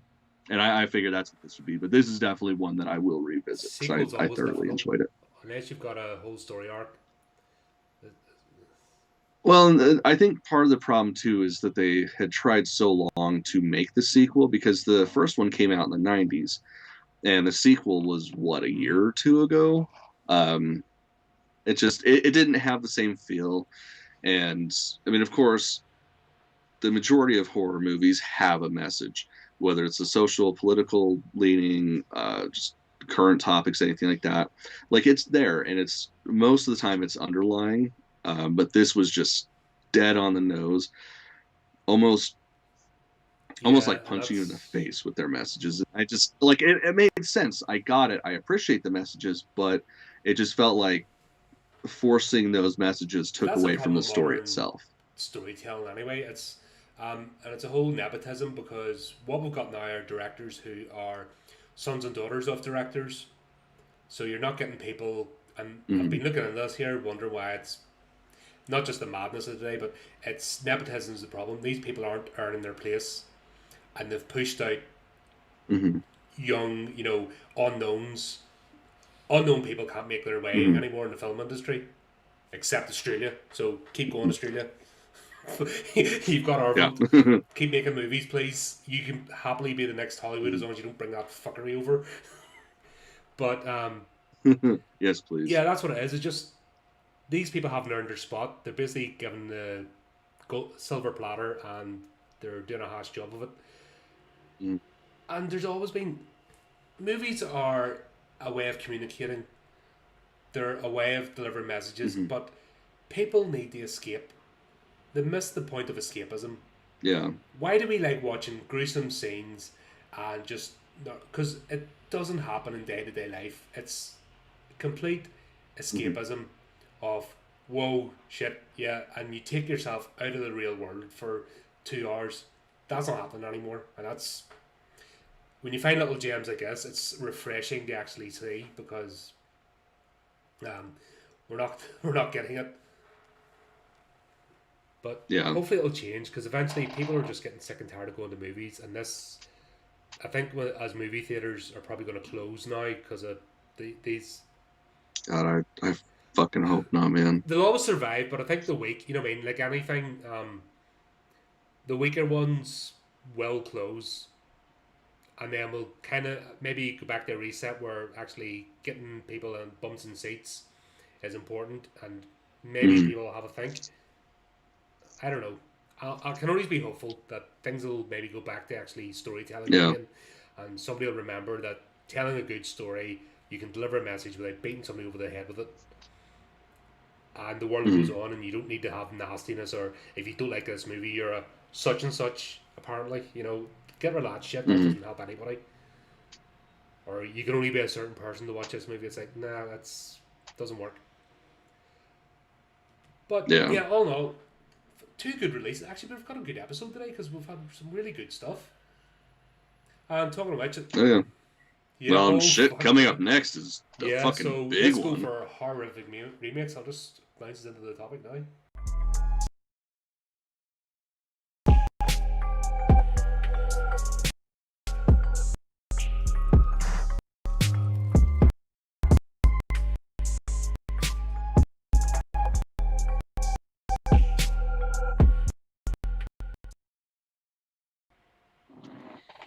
Okay then, so Ugh. let me give a bit of context because you couldn't understand why I hadn't seen the original of Suspiria. Yeah, holy shit. So before we get started on that, let's just say it's Suspiria. I Yeah, mean, we already said it at the beginning of the show, but yeah, go on, because man, my mind was fucking blown because stupid yeah, but American I here. even I've forgotten this time because the internet happened in the early '90s, and I was the first person. I had a Windows 95 PC. I just took to the internet like a duck to water. I have not looked back. But growing up in the '70s and '80s, the BBFC, British Board of Film Classification, were they ruled with an iron rod. And there was these things that were Mhm. called video nasties. And I see when I heard the term again, it just brought back all the memories. If anything Mhm. showed too much, I was even the remotest bit gnarly or over sexualized apart from just general titillation. It did not get Mhm. classified. It actually wasn't allowed to be classified, and it got the term video nasty. Now, no internet, so it was all, anything went back. Like, I'm talking about back the old days of the video store. You just didn't get it. Now, what did happen Mhm. were certain movies managed to get through because, particularly HM Forces, if there was people based in Germany, that's where like the hardcore porn got sneaked back. In fact, there used to be customs where, like, if you went on holiday anywhere, customs and excise, like, they checked your suitcases to make sure you weren't bringing back videotapes of anything nasty. That was the thing they looked for. God, It that's was bad. crazy. Like, you're talking like years in prison. You're talking about if you have Fuck. this in your house and somebody tells social services, they're taking your kids off you. So if you have a God video drawer damn. with, it was treated like snuff movies. That's what I was telling you last night. These things were treated the same as if somebody actually died in the movie. That's how, and I forgot this whole period of my That's life. insane. It's weird because, like I said, from like the age of 12 or something, I got on the internet and I just fucking I steamrolled it. No, not 12. Sorry, I was older, 14 or 15. Like it was mid teens Mhm. when the internet came into my life, and I just moved on, and whatever was happening in the real world just didn't, in terms of being able to get content, if that makes sense. So the Mhm. restrictions were still there up until like late '90s, but then they just couldn't keep up with the internet and the things that were you're able to. This is before streaming, obviously. You downloaded and you had bit files, and honestly, it was even with dial-up modems, it was friggin' it was horrendous to do, but you were able to get it. You actually downloaded like about Yeah. 10 different movie segments, and then you clipped them all together to watch a movie. Fun times, honestly. You had to be super nerdy to be able to do it, but it was worth it. But Mhm. yeah, you could not watch these movies. And Suspiria, the original one, was a video nasty. So in the UK, you could not watch this. Now, Mhm. That's a shame because this is like one of the most brilliant movies ever. I mean, the story is a little on the lacking side. It's mostly just um, dissertation on the physics of light it and was a visual color piece. and just ambience. Like it yeah, it was like I mean, for lack of a better term, it was a moving picture. It was just fucking beautiful, and I Yep, and love I that watched movie it so last night, much. and I watched the restored, obviously 4K version. Now, here's my thing Mm-hmm. about restoring movies. They always look at the visuals, and they don't look at the sound. It's That's not always true. Like there are some companies like Scream Factory, for instance, when they do a restoration, like they do a full restoration. So you're not just getting a 4K restoration from an actual film print, like you're getting a 5.1 or 8.1 restoration of the audio, which is nice. But yeah, a lot of places don't. and it It's didn't in a this case, fucking and that shame. took me away because obviously I'm a sound Mm-hmm. producer. Hopefully, you see my work in the the episodes that I actually put a bit of effort in. But there's nothing worse than Mm-hmm. really loud music cuts off the silence, and no build up or tone. Now, I can understand back in the Mm-hmm. day because it was all done analog. So this was done on Mm-hmm. tapes. So did you ever play about with four tracks back in? So Mm-hmm. Oh yeah, no, my my first few recordings were on a Yeah, so you fucking know little how four difficult it track. is to blend one track into another. It was a fucking process. So I can understand, like, even Mhm. with a and this wasn't a big budget movie. This was an Italian director, wasn't it? He's a No. Dario's. Yeah, Dario No, Argento. Come on, one of the but was it gods, a? I know one it's of the set in masters Germany, of but horror. was it an Italian company or did he just? The Yeah, first one. was it Italian company. Yeah, Um, it was an Italian company as yeah, well. yeah. So it wasn't even Hollywood made this, so they didn't have obviously the budget. That's the point I'm trying to Mhm. get to. And yeah, it's really difficult to do that kind of blending. But you'd think we're doing a restoration that they would do Mhm. that, and that's the only thing that takes me away. It's like when I tried to watch Demons and Demons 2 not so long back again. The fucking dubbing and Italian doesn't dub well in the English. It's No, no. That's the funny thing too, especially with a lot of Argento's movies. Like, um, he would do a worldly release, so it's like everything would be in English, but he would have like mostly Italian actors, which would be speaking English, but it was so heavy of an accent that they would dub them, and they just never no, quite it's match one of up. those languages. It's It's I don't know. I know Grazie and that's about it. I know how to say things. well, you don't know Giallo? I know Grazie and I know Giallo because I Yeah, mean, I learned about when fucking I was in Giallo. Iraq the first time. I learned about 4 words in Italian because you had the Italian military coming through and you had to check them at the gate. And I think I learned to ask for their IDs and then say gracias and thank you and whatever sir was. But that's gone out of my head now. Fuck, I have a head like a sieve. If anybody doesn't know me by now, I can't remember shit. I have to like really make an effort to keep facts and figures in my head. That's why I love databases and do that stuff because the computer does it for me and I don't have to worry. Mhm. But yeah, the first movie, because this is my first time seeing it, that's why I want to talk about it a bit. But I enjoyed the actual like that score and the lyrics. Sorry, ambulance. Hope you don't hear that, but Mhm. that was super creepy. I just wish it was a bit better edited. Dude, I one of my most fond concert going experiences was I actually got to watch Goblin perform this entire score live to the movie. That shit was Oh, that would have been fucking great. awesome. Yeah, it was Yeah. so cheesy So and I beautiful. wish when they remastered it, they had it done the sound as well. That would have been Mhm. brilliant because the sound, the visuals in this are fantastic, except for the dog scene because that was just hilariously bad. It was a Yeah, fucking hand puppet. yeah. You know what I mean? When the dog attacks him, you can see the hand puppet and somebody's hand and doing that. Mhm.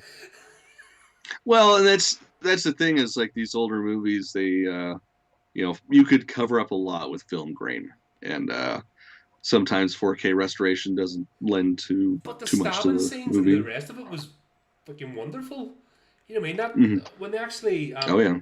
now the first murder uh, when he's stabbing her and stuff that was brutal. Like the way they did that, that was just like, Mm-hmm. that was on par with modern movies, in my opinion.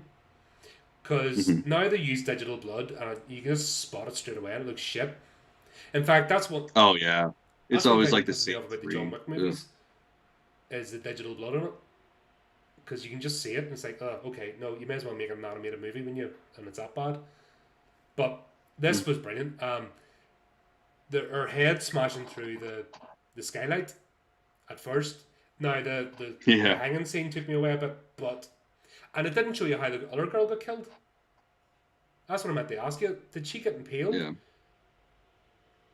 Because the girl gets killed, she smashes through the light, ends up being hung, and then the next scene it just cuts to her, the other woman, laying on the floor, impaled, and it didn't show you how it happened. Mhm. Yeah, I think that's what it Yeah, I was, kind of is the missed, glass. skipped that bit out. It was a bit weird, Hmm. but yeah, loved it. I don't want to talk too much about that because I'm going to go on here for about 5 hours. Sorry, this has been such. We Oh have yeah, got such easily. a It's good it's bunch one of very. content for this one. This could go on forever. But yeah, I really enjoyed the original. Like I said, the only thing was the sound. Took me out of it. Now, let's go on to the remake. Remake is fucking Yeah, vastly and I different. could not. That's what I loved about it.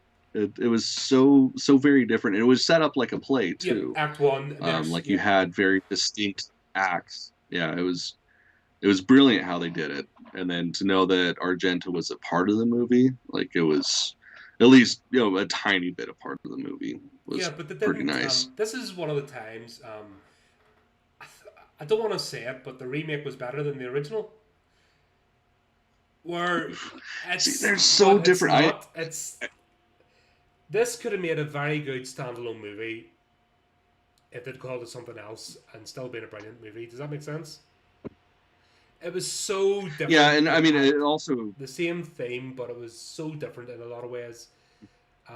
Like first of all, the dispense with the fact, like in the first movie, it was a mystery what was going on with the dance academy. Here, it's a witch's coven. They started off straight away with the yeah. voting of the new head of the coven. So the dispense with the mystery of that. Mhm.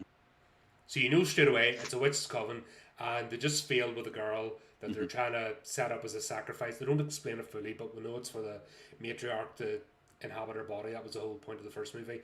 So they spell that out straight Mhm. away, which because I watched it directly after the other one, so I'm like, okay, so they're not making that a mystery. They're just deciding you're going to know that. So how are they going to do Mhm. this movie?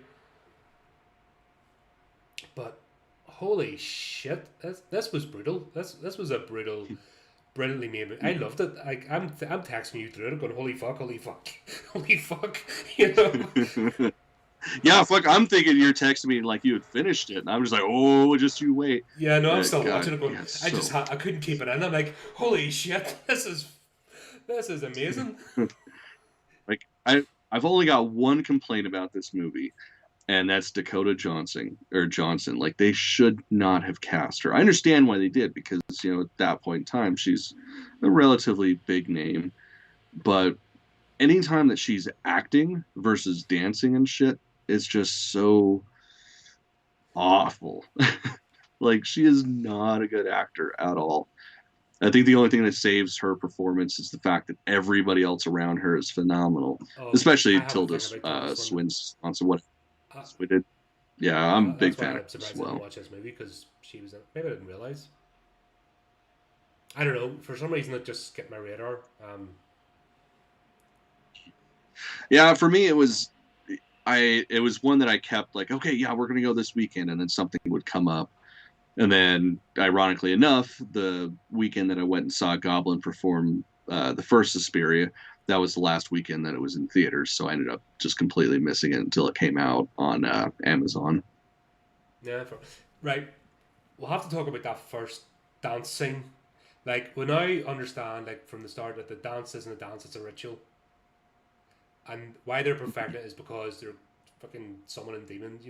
They're summoning magical power, and that's why it has to be not misstepped. And it's actually to perform the Mhm. ritual, and we'll see how we get the payoff. But Olga, when she tries to run away,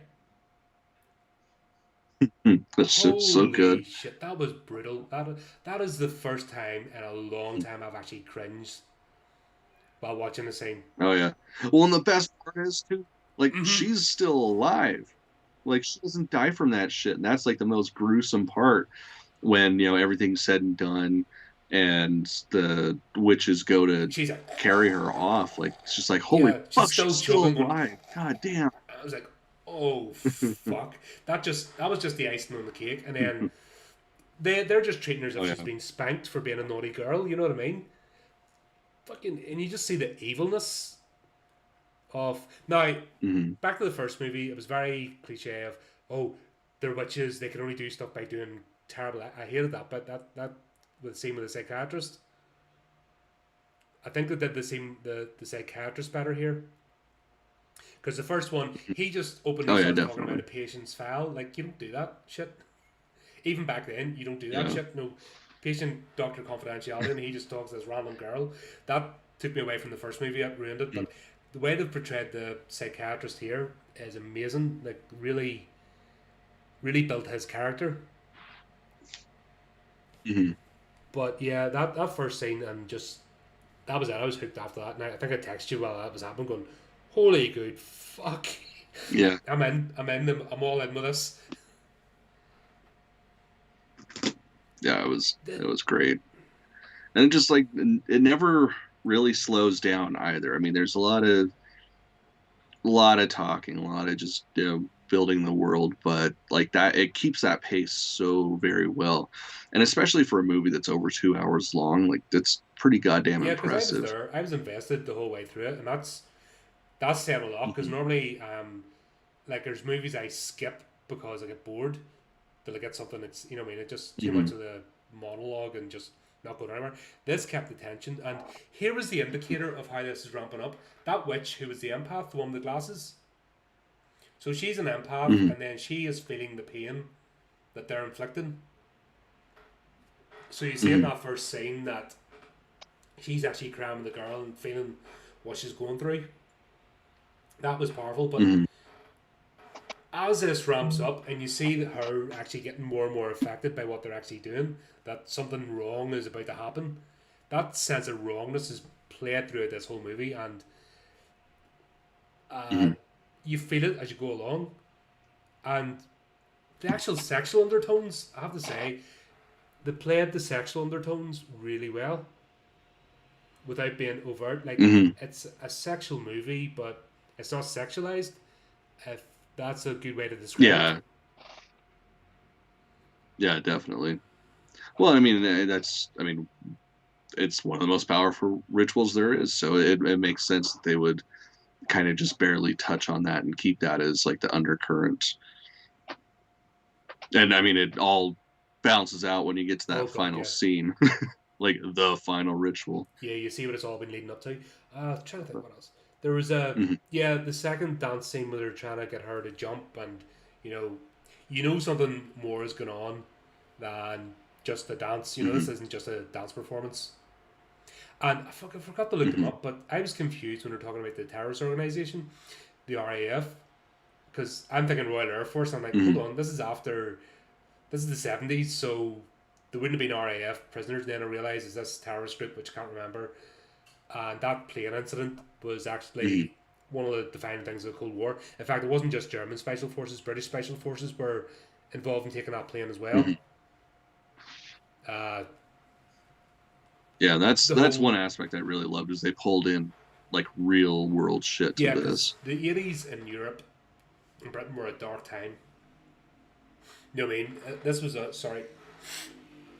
Ah, this was on the brink of nuclear war, or there was Hmm. East Germany, West Germany. You know what I mean? The wall hadn't come down yet, so this is prior 1989. Um, Hmm. They were always talking that if the Russian tanks, the USSR, came across the border, each soldier had about 7 minutes to live in the first wave that was based in or West Germany. So they were Hmm. saying that if they rolled the tanks over the border, West Germany was getting taken, like, and each soldier had like a 7 minute life expectancy. That's how grim, and that wasn't even the threat of Fuck. nuclear war as well. This was just the land battle they're talking about was going to be that intense.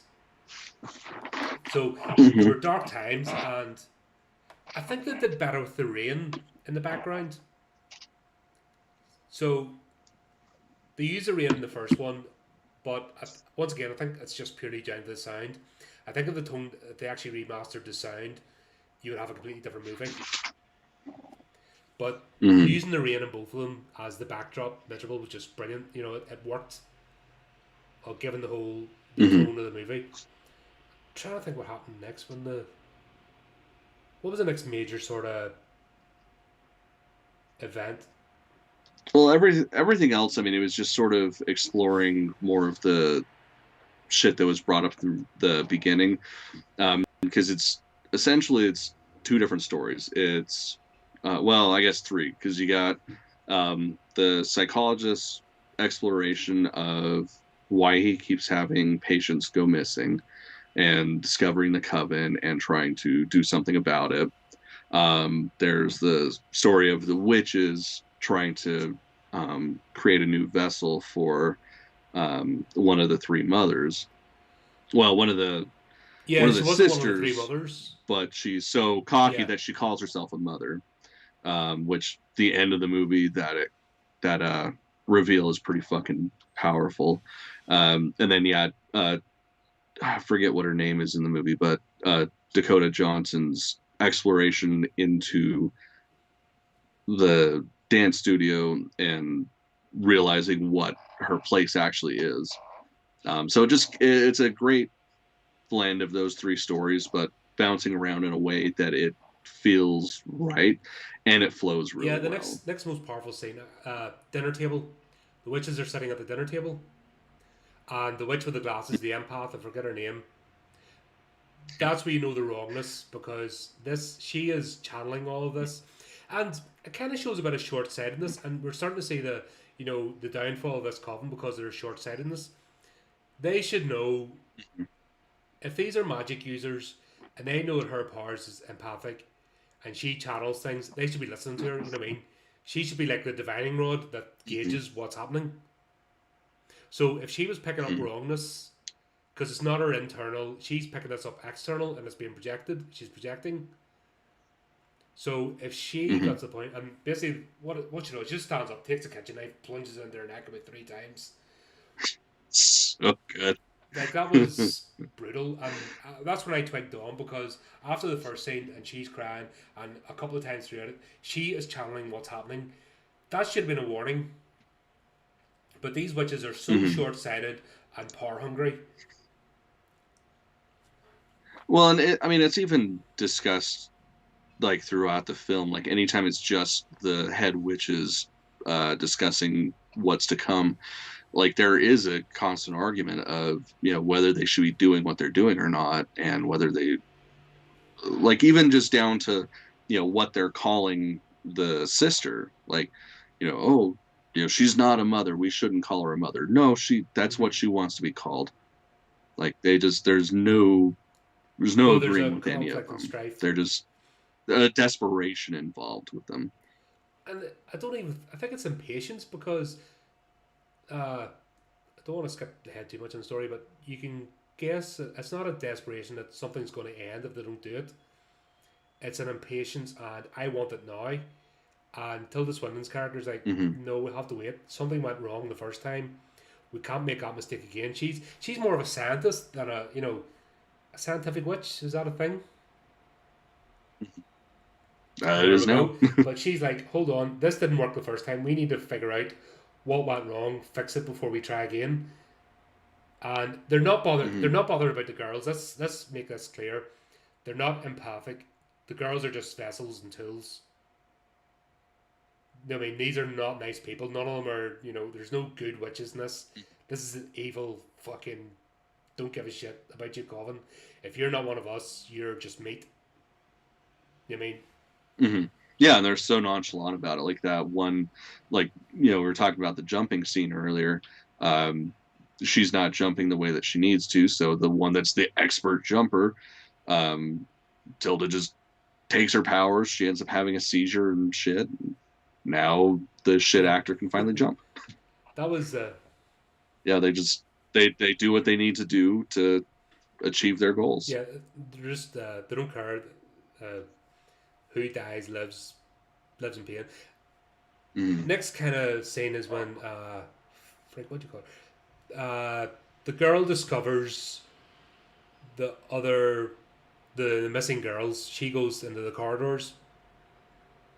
She follows the footsteps. So the take up scene from the original movie, where instead of being the main character, it's this one who counts the Hmm. footsteps, and traces where they go into the studio to find the secret passage.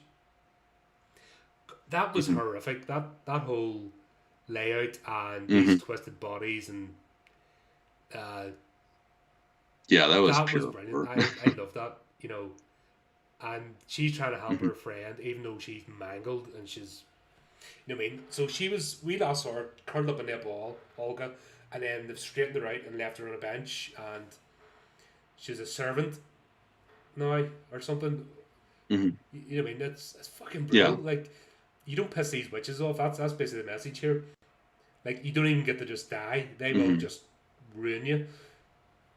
And even when they're finished, it's not released. Yeah, and that's, all. Yeah, that's their wish Mm-hmm. at the end is to die. Like, so it's just beyond miserable. But yeah, that was it. And then the dance. We see the ritual happen again. The dance, and her bone just snapping when she tries to escape, and then Yeah. fuck, this is just pure evil. Like I haven't talked about pure evil in a movie before because normally it's just slapstick, but this is pure evil. They heal her bone. Mm-hmm. They put her in a fucking trance, and then they send her back up to the dance floor to join in. After she's just seen everything that's happened, like that is just fucking brutal. Like the psychologist, the mind games being played here. That's let's keep it simple because it's me. The mind games these witches play on their fucking victims or anybody that goes against them, that they will torture you mentally as well as physically, is brutal. So they fucking put her in a trance, send her back up to complete the ritual, and then Dakota's character, I can't remember, it's Manning, isn't it? The American Manning. Yeah, shit, I don't remember. I honestly, I fucking suck with names. Manning, I think. Something Manning, which I can't remember. Helen Manning or something. But her character, she goes off script and does something different. Breaks the spell, because what I was getting the impression of is they were going to perform this ritual. The audience were actually sacrificial lambs. Did I pick that up wrong? No, they weren't. That was so the audience, from what I've gathered, the audience was sort of like the test subject for the ritual, because once they performed the ritual in the actual ritual chamber, they were to only have one witness, which ends up being the psychiatrist. Right. Okay. Because I knew they brought this.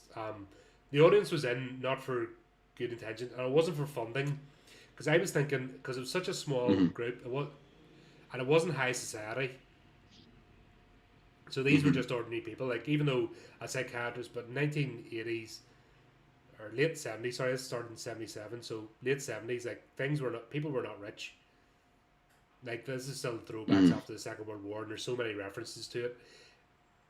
Europe was broke. You know what I mean? Broken mentally, financially, emotionally, as a culture. You know what I mean? Just times were not nice. And that whole thing was brought across. So they were not inviting in high society. So these were not funders. So they weren't performing this dance just to get money. That was obvious when you see the people who are being brought in. So you knew something gnarly was going to happen to them if this was completed in front of them. You know what I mean? They were not walking out of that dance studio alive or unchanged. Was I picking that up right? Yeah, and then the big character, right. I think when she sees her friend, that's what it is. She sees her friend joining in, and then she changes the script. And then you see her leg re-breaks again, she falls down, and then that cuts it off. So whatever was meant to happen. Yeah, and everybody goes rushing out. Like, don't any of you leave. Sit in your seats. We're not finished with you yet. You know that they were not. They were sacrificial lambs to the slaughter. They were not there to be fucking entertained.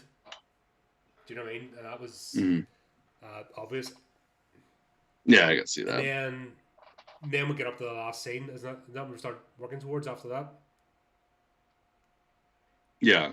Yeah, right after that pretty much is the finale. The doctor, yes. The doctor tries to escape. He bring him back. That's what it is.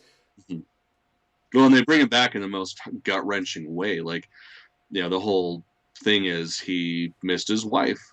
Like, when they were running from, during the war and all that shit, and they got split up. So the rest of his life, he's essentially trying to find her and holding on to hope. And one of the witches, glamours him basically into thinking he found his wife, and his supposed wife leads him back to the school where they capture him and, transport him into the ritual chamber. And that whole scene, that shit was just rough as fuck. As soon as you realize, he turns around and wait, shit, he's all alone. Where's his wife? And then they jump out and grab him. Cackling witches. Like, I haven't seen this from Roald Dahl. Yeah, straight up. I mean, the last time I've seen actual proper cackling witches was Roald Dahl. I haven't seen the remake. I've seen the first one. Yeah, I I don't don't like care Anne to see Hathaway. it. She's like a wooden plank, so she's not gonna entice me to watch. But the first one, no Yeah. doubt, that's the first time I've seen cackling witches. Or when Terry Pratchett mentions in his books, he talks about when a witch starts cackling, means Hmm. she's losing her mind. But in this movie, and they actually don't do it cheesily. It's cackling. No, it's Yeah, fitting. It's these are expected. witches. These are your stereotypical. You know what I mean? If all I had to do was have green skin, they were witches. You know what I mean? There was Yeah. no messing about. None of this arty farty flory stuff that they try to bring in now, like the fucking TV shows. Everyone, like I tried to watch that series, The Chilling Adventures of Sabrina. God, Yeah, I God, don't do it. keep meaning It to fucking hurts watch your it. I've brain. only managed to get through the first episode. It hurts your brain. Don't do it. It's fucking shit. And it's disingenuous. The witches and I mean the whole. It's just fucking. It's painful. But that's all you see in TV or movies about witches. So this actual scene with those two cackling, like they didn't lead him right in. They wanted to grab him. Like they wanted to mess with his head, Hmm. and then like being like they because he took the spike, the ritual tool, like that earned their Hmm. hatred. Oh yeah, they were You have so defiled pissed. it. It's dirty now. Just hatred. So that's why they're not making it. Like they could have led him in a dream and had him completely unaware till the last minute, but no, they wanted to mess with him, and then it Hmm. leads into the chamber where holy shit, that just. I think I'd still like 30 minutes to go in the movie when you told me about the final scene was going to be like epic, and you weren't lying, buddy. Yeah, You weren't lying. no, it does not disappoint. How do you describe it? Like that How can final you just? rituals. It's just it, you know it's exactly what the entire movie's leading up to, and just the way it's shot is just like there's no disappointment in it at all. I mean, the lighting is perfect, the chanting's perfect, the music is perfect. Just everything about it is what you hope to have Mm-hmm. in a witch movie. And then, when it's revealed that um, Dakota Fanning or Dakota Johnson's character um, has and like she has been the vessel Suspiria. of Mother Suspiria or whatever how they fucking pronounce it this whole time. It's just crazy because that's when the slaughter begins. Because the one sister is there to get a new vessel, and when Dakota's asking around, well, who put you in this position? Who gave you this power? She's like, oh, it was Mother Suspiria. And she's like, oh, that's funny because I am. And then just Yep. slaughter. Just everybody's dying. All the witches that were voting for that particular sister to be, reborn essentially, their Yep. fucking heads And just that explode. was And it's just like, it guys, plays it's from the very everywhere. opening scene, or you hear the votes, and Hmm. it was really good interplay with the politics. Because even Tilda Swinton's character was even right at that moment where you know yourself, you step in the ritual chamber, you're meant to fucking forget everything. Hmm. You go in the ritual chamber, and it's go time. It's not you don't think or debate things or whatever else. They're still debating in the ritual chamber, which is a big fucking no no. And then Yeah. yeah, that other matron is it? The other sister who wants the vessel, she has a baby's arm on her Hmm. like attached. Did you notice that? Yeah, it's Oh, all over. what the All hell was over that her about? body. There's a story in that by itself. You know, in these. Mm. Well, and I think that comes from like the other girls that were in the hidden passageways. Like she's essentially living off of them, so she's almost becoming them in order to stay alive. But it's just some weird mixture of Yeah, parts, and that's why she needs a new body. yeah, she's just becoming like oh god, Shug Nagaroth. You know that character from Doom? Not Doom. Oh shit, what was that old game? Just a big blob gelatinous. You know what I mean? It's because it absorbed humanity. I think it's Shug Nagaroth if I'm not pronouncing that properly, but that's what she was essentially becoming. Mhm. But yeah, that final scene, holy shit, that was absolutely amazing. And then, No, and then the epilogue pays off pretty well with everything of, her becoming the new headmistress of the school slash coven.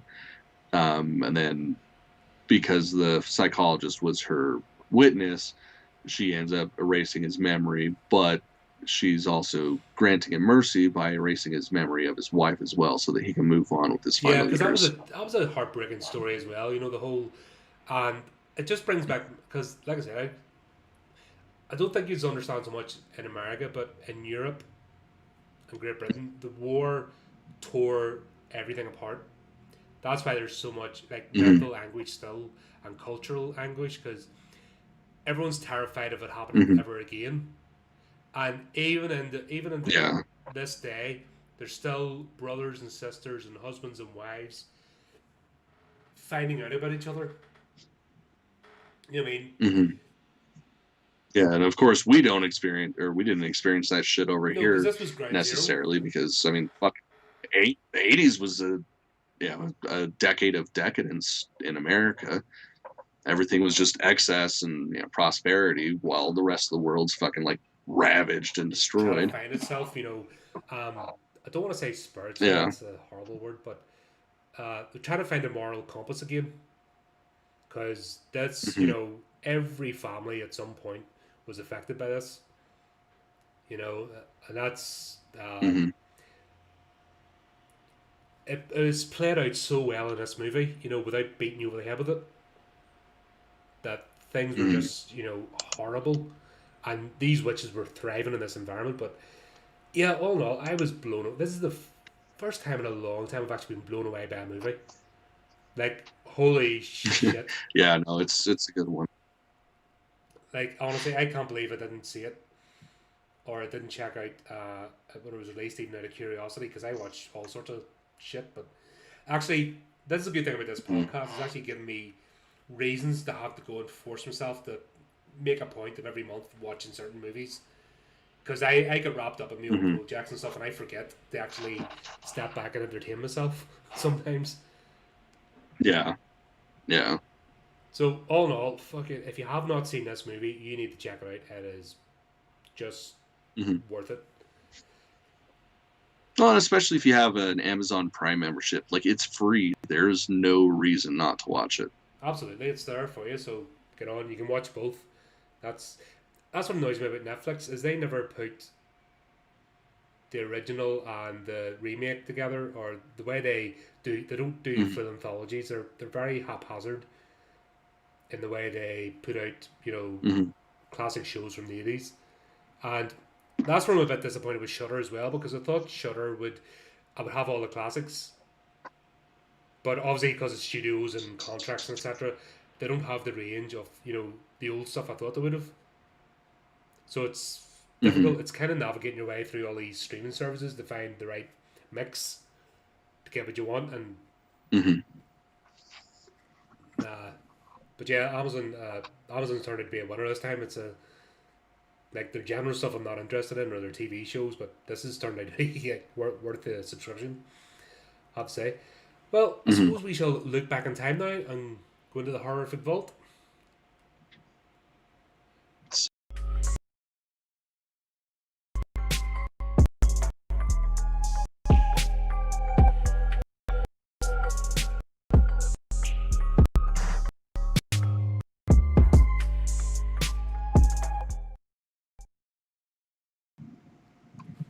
And there we go. I'm getting better with these transitions. That's a bit ropey, but I like the way they're working. They're quite cool. So first thing we looked at was the Curse of Frankenstein. Yeah, this was a fun retelling of the classic story, especially with that Hmm. lovely twist These ending. were like this is what I grew up with as a child. The Hammer House of Horror is the Universal monsters, and even prior to Hmm. that, the black and white ones like the Boris Karloff and Bela Lugosi. This stuff Hmm. was what set me down the horror path. I have to say, it just opened my mind to all this stuff, and I still love it to this day. This, Hmm. this is why Peter Cushing, Christopher Lee, Vincent Price, these were all the greats. Like the way they Mm-hmm. portray these stories, and it isn't just a rehash. They tell the same story, but it's a different way. Like this focuses more on Yeah. Frankenstein's psychology and his Mm-hmm. he's a complete narcissist. There's no if buts or maybes. Even from a child, Mm-hmm. and this was set in Switzerland. It's funny you got British actors, trying to act like Swiss, but that was Paramount Studios back in the day, just trying to they just use the Yeah. big stars. So Mm-hmm. just starts up. Anybody who hasn't seen it, it's on Shutter. Get on it there. It's well worth it. Yeah. Oh, it is. Where'd you? Oh fuck! I bought it Oh, it's because on I Shutter. didn't know it was on Shutter. Oh shit, man. Yeah, fuck! I bought it. That's what, right? Well, Whenever whatever. It suggested came with it movies, was that's it's I'm two going to pack. either Shutter or Amazon because I know you have the services. Not trying to, let's spend Gotcha. because during these times we Honestly, don't want to be spending shitloads of money and stuff. You know what I mean? yeah, that's true. I don't know. I'm a collector. I have to have physical media. It bothers me if I don't No, own I do something. too, but I just at the moment just relying on digital stuff. Yeah, no, it's understandable. Getting there, can't help myself, but yeah. Anyway, it's on Shutter for those that don't want to buy it. If you want, I'll shove links in the comments later if you just want to get physical copies. But yeah, just Baron Frankenstein. Even from a child, he is self-absorbed, and he's the little prince of the manor. Kingdom, he's got keys to the kingdom, and even his altruism. He shows a bit of altruism at the start with the family, continuing to support them, Elizabeth's and her mother. But even then, it's just the thing to do. Like this man has no humanity. Yeah. And well, even down to getting like his tutor, it's just he didn't want to. It was just what you're supposed to do. And he interviewed his own tutor. Like that's complete, I'm king of the castle sort of thing. Yes, you're only here because I'm hiring you sort of thing. Yeah, it started off though. It seemed to be a positive relationship. They did quite well showing the friendship between Frankenstein and Paul as they're going through discoveries. And then I still remember that puppy scene as a kid. You know what I mean?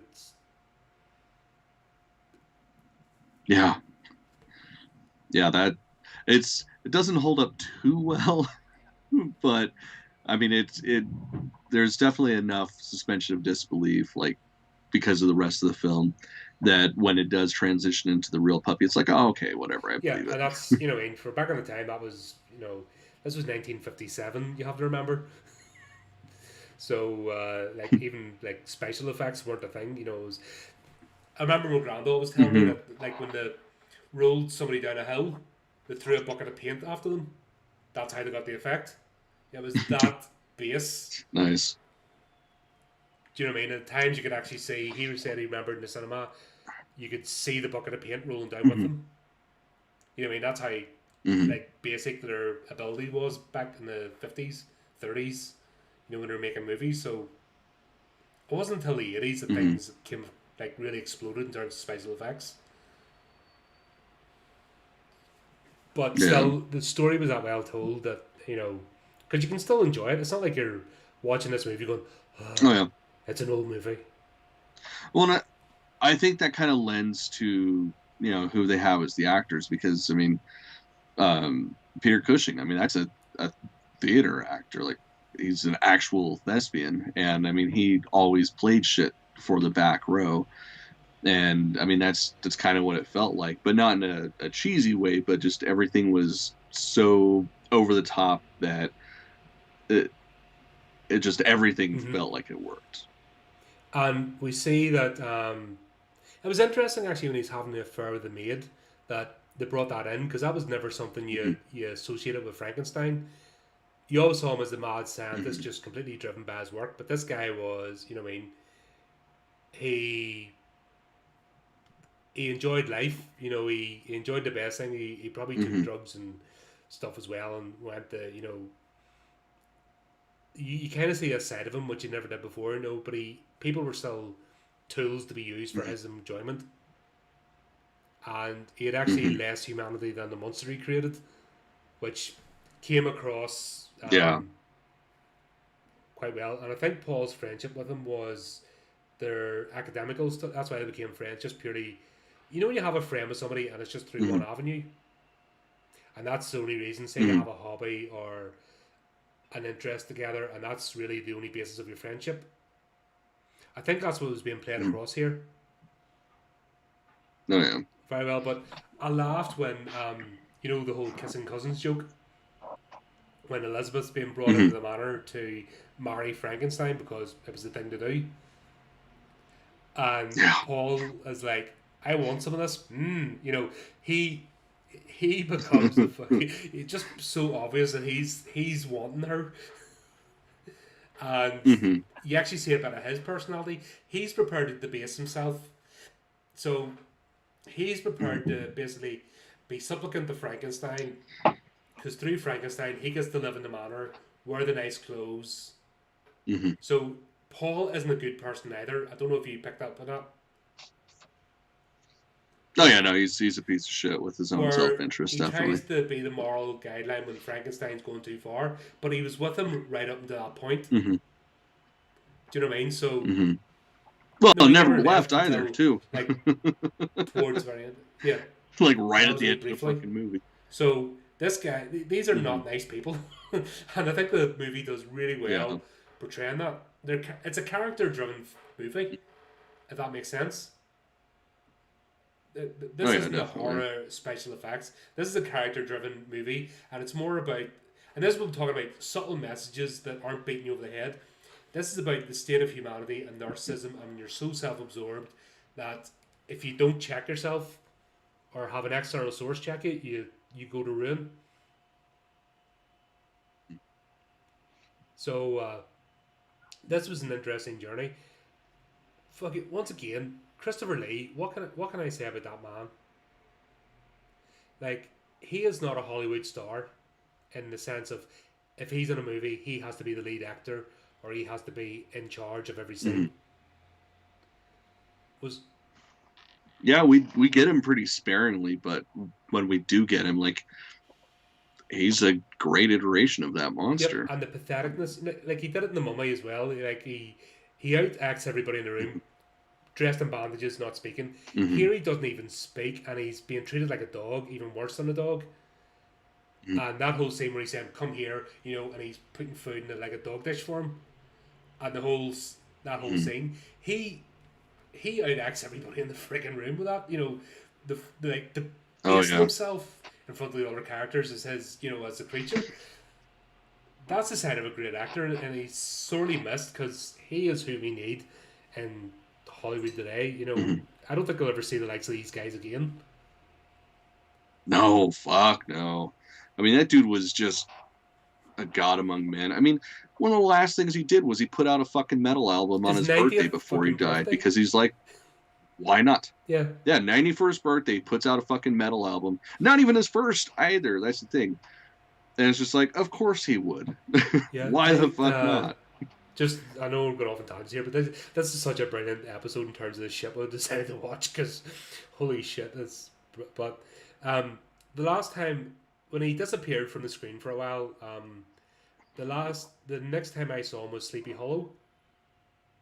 No, Tim Burton's recreation where he plays the Mhm. judge.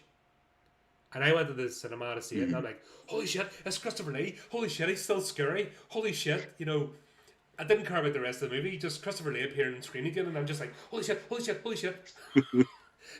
He's back, he's back, he's back acting again. He's going to make more movies, and then Lord of the Rings happened, and then it's like, Oh my god. oh, Yeah, that like was this man's a legend. Sorry, I just had to gush out perfect. for a bit because these guys, like the trio of horror, Vincent Price, Peter Cushing, Christopher Lee, they always played off each other and acted, and sometimes two of them in a movie, and then I can't remember what was one. There's like only been one or two movies all three of them have been in. Mm-hmm. I've Yeah, and it's I completely for the life spaced of it me, I because I've can't had so think of much what they are information right to now. spend, but very rarely. But these guys were masters at their craft, and Mm-hmm. they told the whole, the whole story. And Christopher Lee as a creature, he didn't do very much in it, but fuck, he ruled. When he was in the scenes, he ruled. Mm-hmm. And Peter Cushing as well. Yeah, what little parts he was in, it was definitely memorable. Yeah, brilliant. And he was still even secondary to the main plot, which turned out to be Peter Cushing's Frankenstein's self destruction and Paul's Mm-hmm. fucking being another sneaky fucker. You know, of he wants a Mm-hmm. girl and he doesn't mind getting his fucking long time Yeah. friend and student. Yeah, he was definitely a master manipulator. Like that final scene was just like, you fucker. You thought you were playing Yeah, him, but he was that playing was. you. I hope people, anyone who watch this movie, twigs on that this guy Paul is a fucking leech. He, you know, what I mean, and it's Hmm. actually his story as much as Frankenstein's. Oh yeah. Well, especially with that ending, that's when you realize that it was very much uh, a Mm-hmm. two-part story. And he's just going, oh, I don't know what you're talking about. What are you talking about? What thing? You know, and he's almost smirking at him in this. It's almost like he came to the cell to gloat. Oh yeah, I that's exactly how I You know, saw what I it. mean, he came to the cell to gloat, but also to pretend to be because he wants Elizabeth. He brought her with him, but he wouldn't let her go in, and he's almost playing as if, oh, well, I tried, but he's too far gone. Like that was brutal. Like that whole level of acting and the storytelling was brutal. Mm-hmm. Like there was no if buts or maybes about it. That story alone. Never mind even Frankenstein's monster. It was about betrayal and so much more Mm-hmm. than just a horror movie or a monster movie. If that makes sense. Mm-hmm. Yeah. I think that's why. I mean, when I look back at these, that's why I'm so critical now, and it takes so much to get me invested because this is what I grew up on, and Mm-hmm. seeing that level of acting and storytelling and subtle tones, I look for that because you'd think would get better. Mm-hmm. You'd think the technology would help remove the burden of the practical effects and having to set up scenes, and then directors could concentrate on storytelling. But it's not happening, which is a shame. Except, Well, part of the problem with that though is, I mean, like with budgets shrinking so damn much, like you go from having something like this that they very easily could have had 40, 50, 60 days to shoot and had at least as much time to rehearse and all that shit. Whereas one of my favorite films of the last few years, it was shot in 11 days with zero time for rehearsal, but yet they have all the technology to potentially make something gorgeous. It's a yeah, hard trade-off. I think because it's more like it's become an industry now. It's off the factory floor. It's not an art, Hmm. and that's Hmm. Well, I mean that's exactly what it is. It's a product. There's no more art to it because to limit shooting schedules to that much time, it's like you're not even allowing a movie to be made. You're just trying to pump out something. yeah, and that's why I think there's always going to be like the popcorn flicks, and that's why everything's become so bland and generic because they're not even trying anymore, which is sad. So it's Mhm. good. Like we've got some really good shows in this. I mean, that Blood Vessel was the first in a long time something new being made that actually has a bit of heart to it. Suspiria is the fucking first in a long time that we've actually been riveted by a movie and actually enthralled. That's rare now, which is Mhm. sad. But when you look back to these, that's why it's important to do a segment. I think so when people understand when we look back and you see the actual development and the effort of telling the story, it's why we're so critical. Is because there's very little in the way of effects here. Um, Very little in the way of budget and scenery and stuff. It wasn't there's no exploding planes and stuff. It was purely character driven story, and a horror Mhm. element can be used to bring that point home. And I'd like to think that, okay, so you've got the mainstream Hollywood machine. Fine, if that's going to generate income for like the masses who don't want to actually have anything to challenge themselves, cool, use it as a revenue, but please, Mhm. please, please give more space for independent creators to make stuff like what we've seen here in this episode because we need more of it. Mhm. because we need to raise the bar, because the bar's just become so low now that it's become painful to actually go and watch anything. Anyway, there's my sermon. I'll get off my soapbox and we'll talk about the last 2 episodes of this Hammer House of Horror. It was a TV series. It was just 1 season, 13 episodes. As I said, we were going through a couple each time we do the live show, just because it's too much to try and cram them all into ones. But I was a bit disappointed this time. Me too. I'm glad you said that, because I just felt like I was being like a curmudgeon or some shit, because it's like these 2 just kind of fell short for me. 3 really good ones to start, like, and then there was there was like no real substance, and then there's a I guess kind of twist ending for both, but it didn't make sense, and it was just over. Like I wasn't definitely wasn't a fan of either of these. You kind of snored your way through them. First one, growing pains, is basically first of all, if you're running a lab, lock the fucking door. Come on. Like, it doesn't matter what anybody, if you've got a young child in the house and you've got a lab with chemicals and animals, you'd lock the door. It just didn't make sense. But the wee boy's down, he's walking through a lab, eating stuff, and that was my first, like, what the hell? What made you think that was a good idea? Like, it's explained in the episode, but like, shit. And then like, imagine being told as a kid, okay, you're going to get the act in this scene and crash through sugar glass.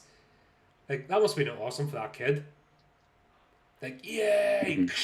You know, just crashing through a window and just acting boogaloo. But yeah, it starts off, he has this fit and dies, and then it just jumps to they're adopting another kid. It was like, what the fuck? These are 2. And then to find out it's because he was high on acid. Yes. It's like he died because of acid. It's like, that's not how it works. It's just weird. But yeah, I was like, they didn't bother us. Maybe I suppose we can skip through these quickly, because fuck me, it was.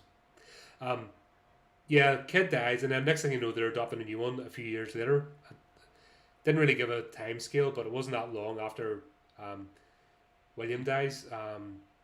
All of a sudden they're bringing this other kid, and this kid is creepy. He's like a robot. Now, my question is, how did they not notice? Like, they've been going through a process, and they talk about they've been going through the adoption process. They didn't just pick him up like in a pet store. So they've been interacting with this kid. Well, supposedly he changed.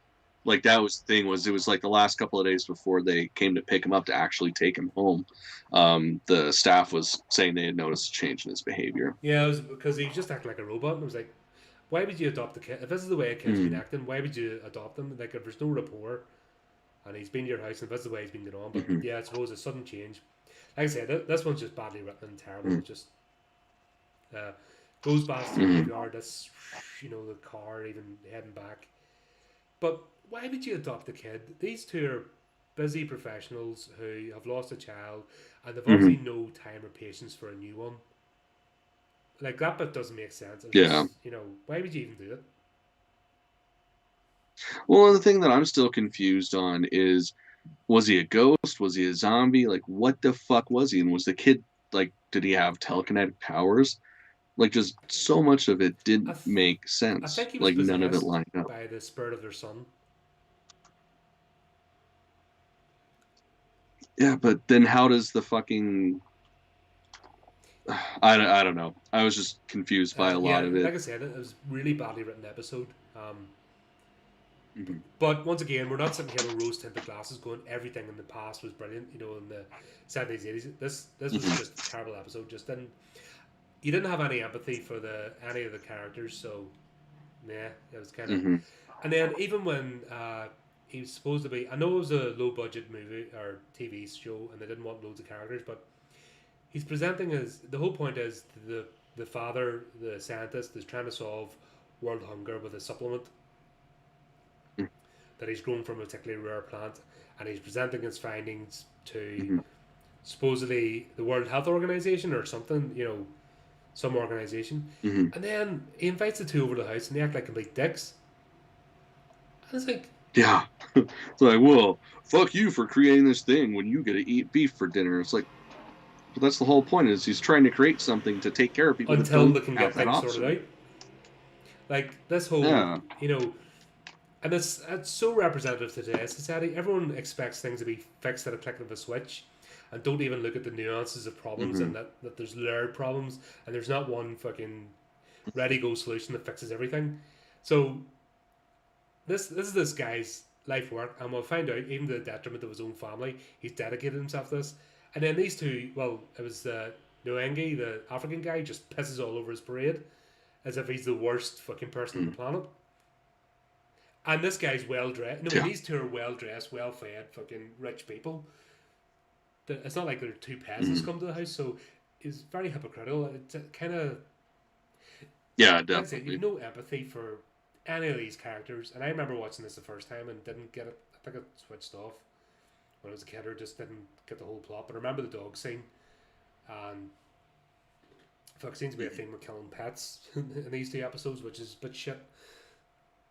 And Mm-hmm. fuck, just even the kid at the end, you didn't love me enough, so that's why I ate your poison and killed myself. Yeah. Yeah, No, that didn't make sense, but like the at mother all. loved him, so if he had love from the mother and understood the father was a busy man, like I said, the whole thing just Yeah, it wasn't. Yeah, no, it was not that it good. wasn't worth it. This is where I was disappointed, and then fuck, we can't even go into the plot because there wasn't much of a plot. It was just fucking No, that was jumbled the together story. mess. Boy kills himself because Daddy doesn't love him, and then he decides he's going to kill Daddy in the afterlife and ruin his life's work in a weird way Mm-hmm. because he didn't even kill him. He makes him disappear into a grave, and the head's oh fuck yeah, and then Mm-hmm. the mother becomes a psycho, and then takes the new kid, and they go to live happily ever after. Just yeah, fucking weird. Mm-hmm. Anyway, that I was glad it was over. Yeah. I was disappointing. Then the next one, the house that bled Mm-hmm. red. Um, Yeah, that one. It was another one that didn't no, make any fucking sense. like this is my whole thing about ghost stories. I always ask, are ghosts fucking retarded? Is it only retarded people become ghosts that can't communicate with no community? Because half the ghost Probably. stories in the world can be solved with a bit of communication, I think. And it just, I was like, going, Mm-hmm. what the hell is this? So, first of all, husband kills the wife. Turns out, years later, family move into the house, and we get this whole thing of, oh, it's so cheap. So we know that he obviously got caught or came out in the news. They know it's a murder house. Mm-hmm. That is, I didn't know who that Mm-hmm. was. Was he an estate agent? Was he a? Because bank manager. Have you ever known a bank manager to come to the house with you that you're about to buy?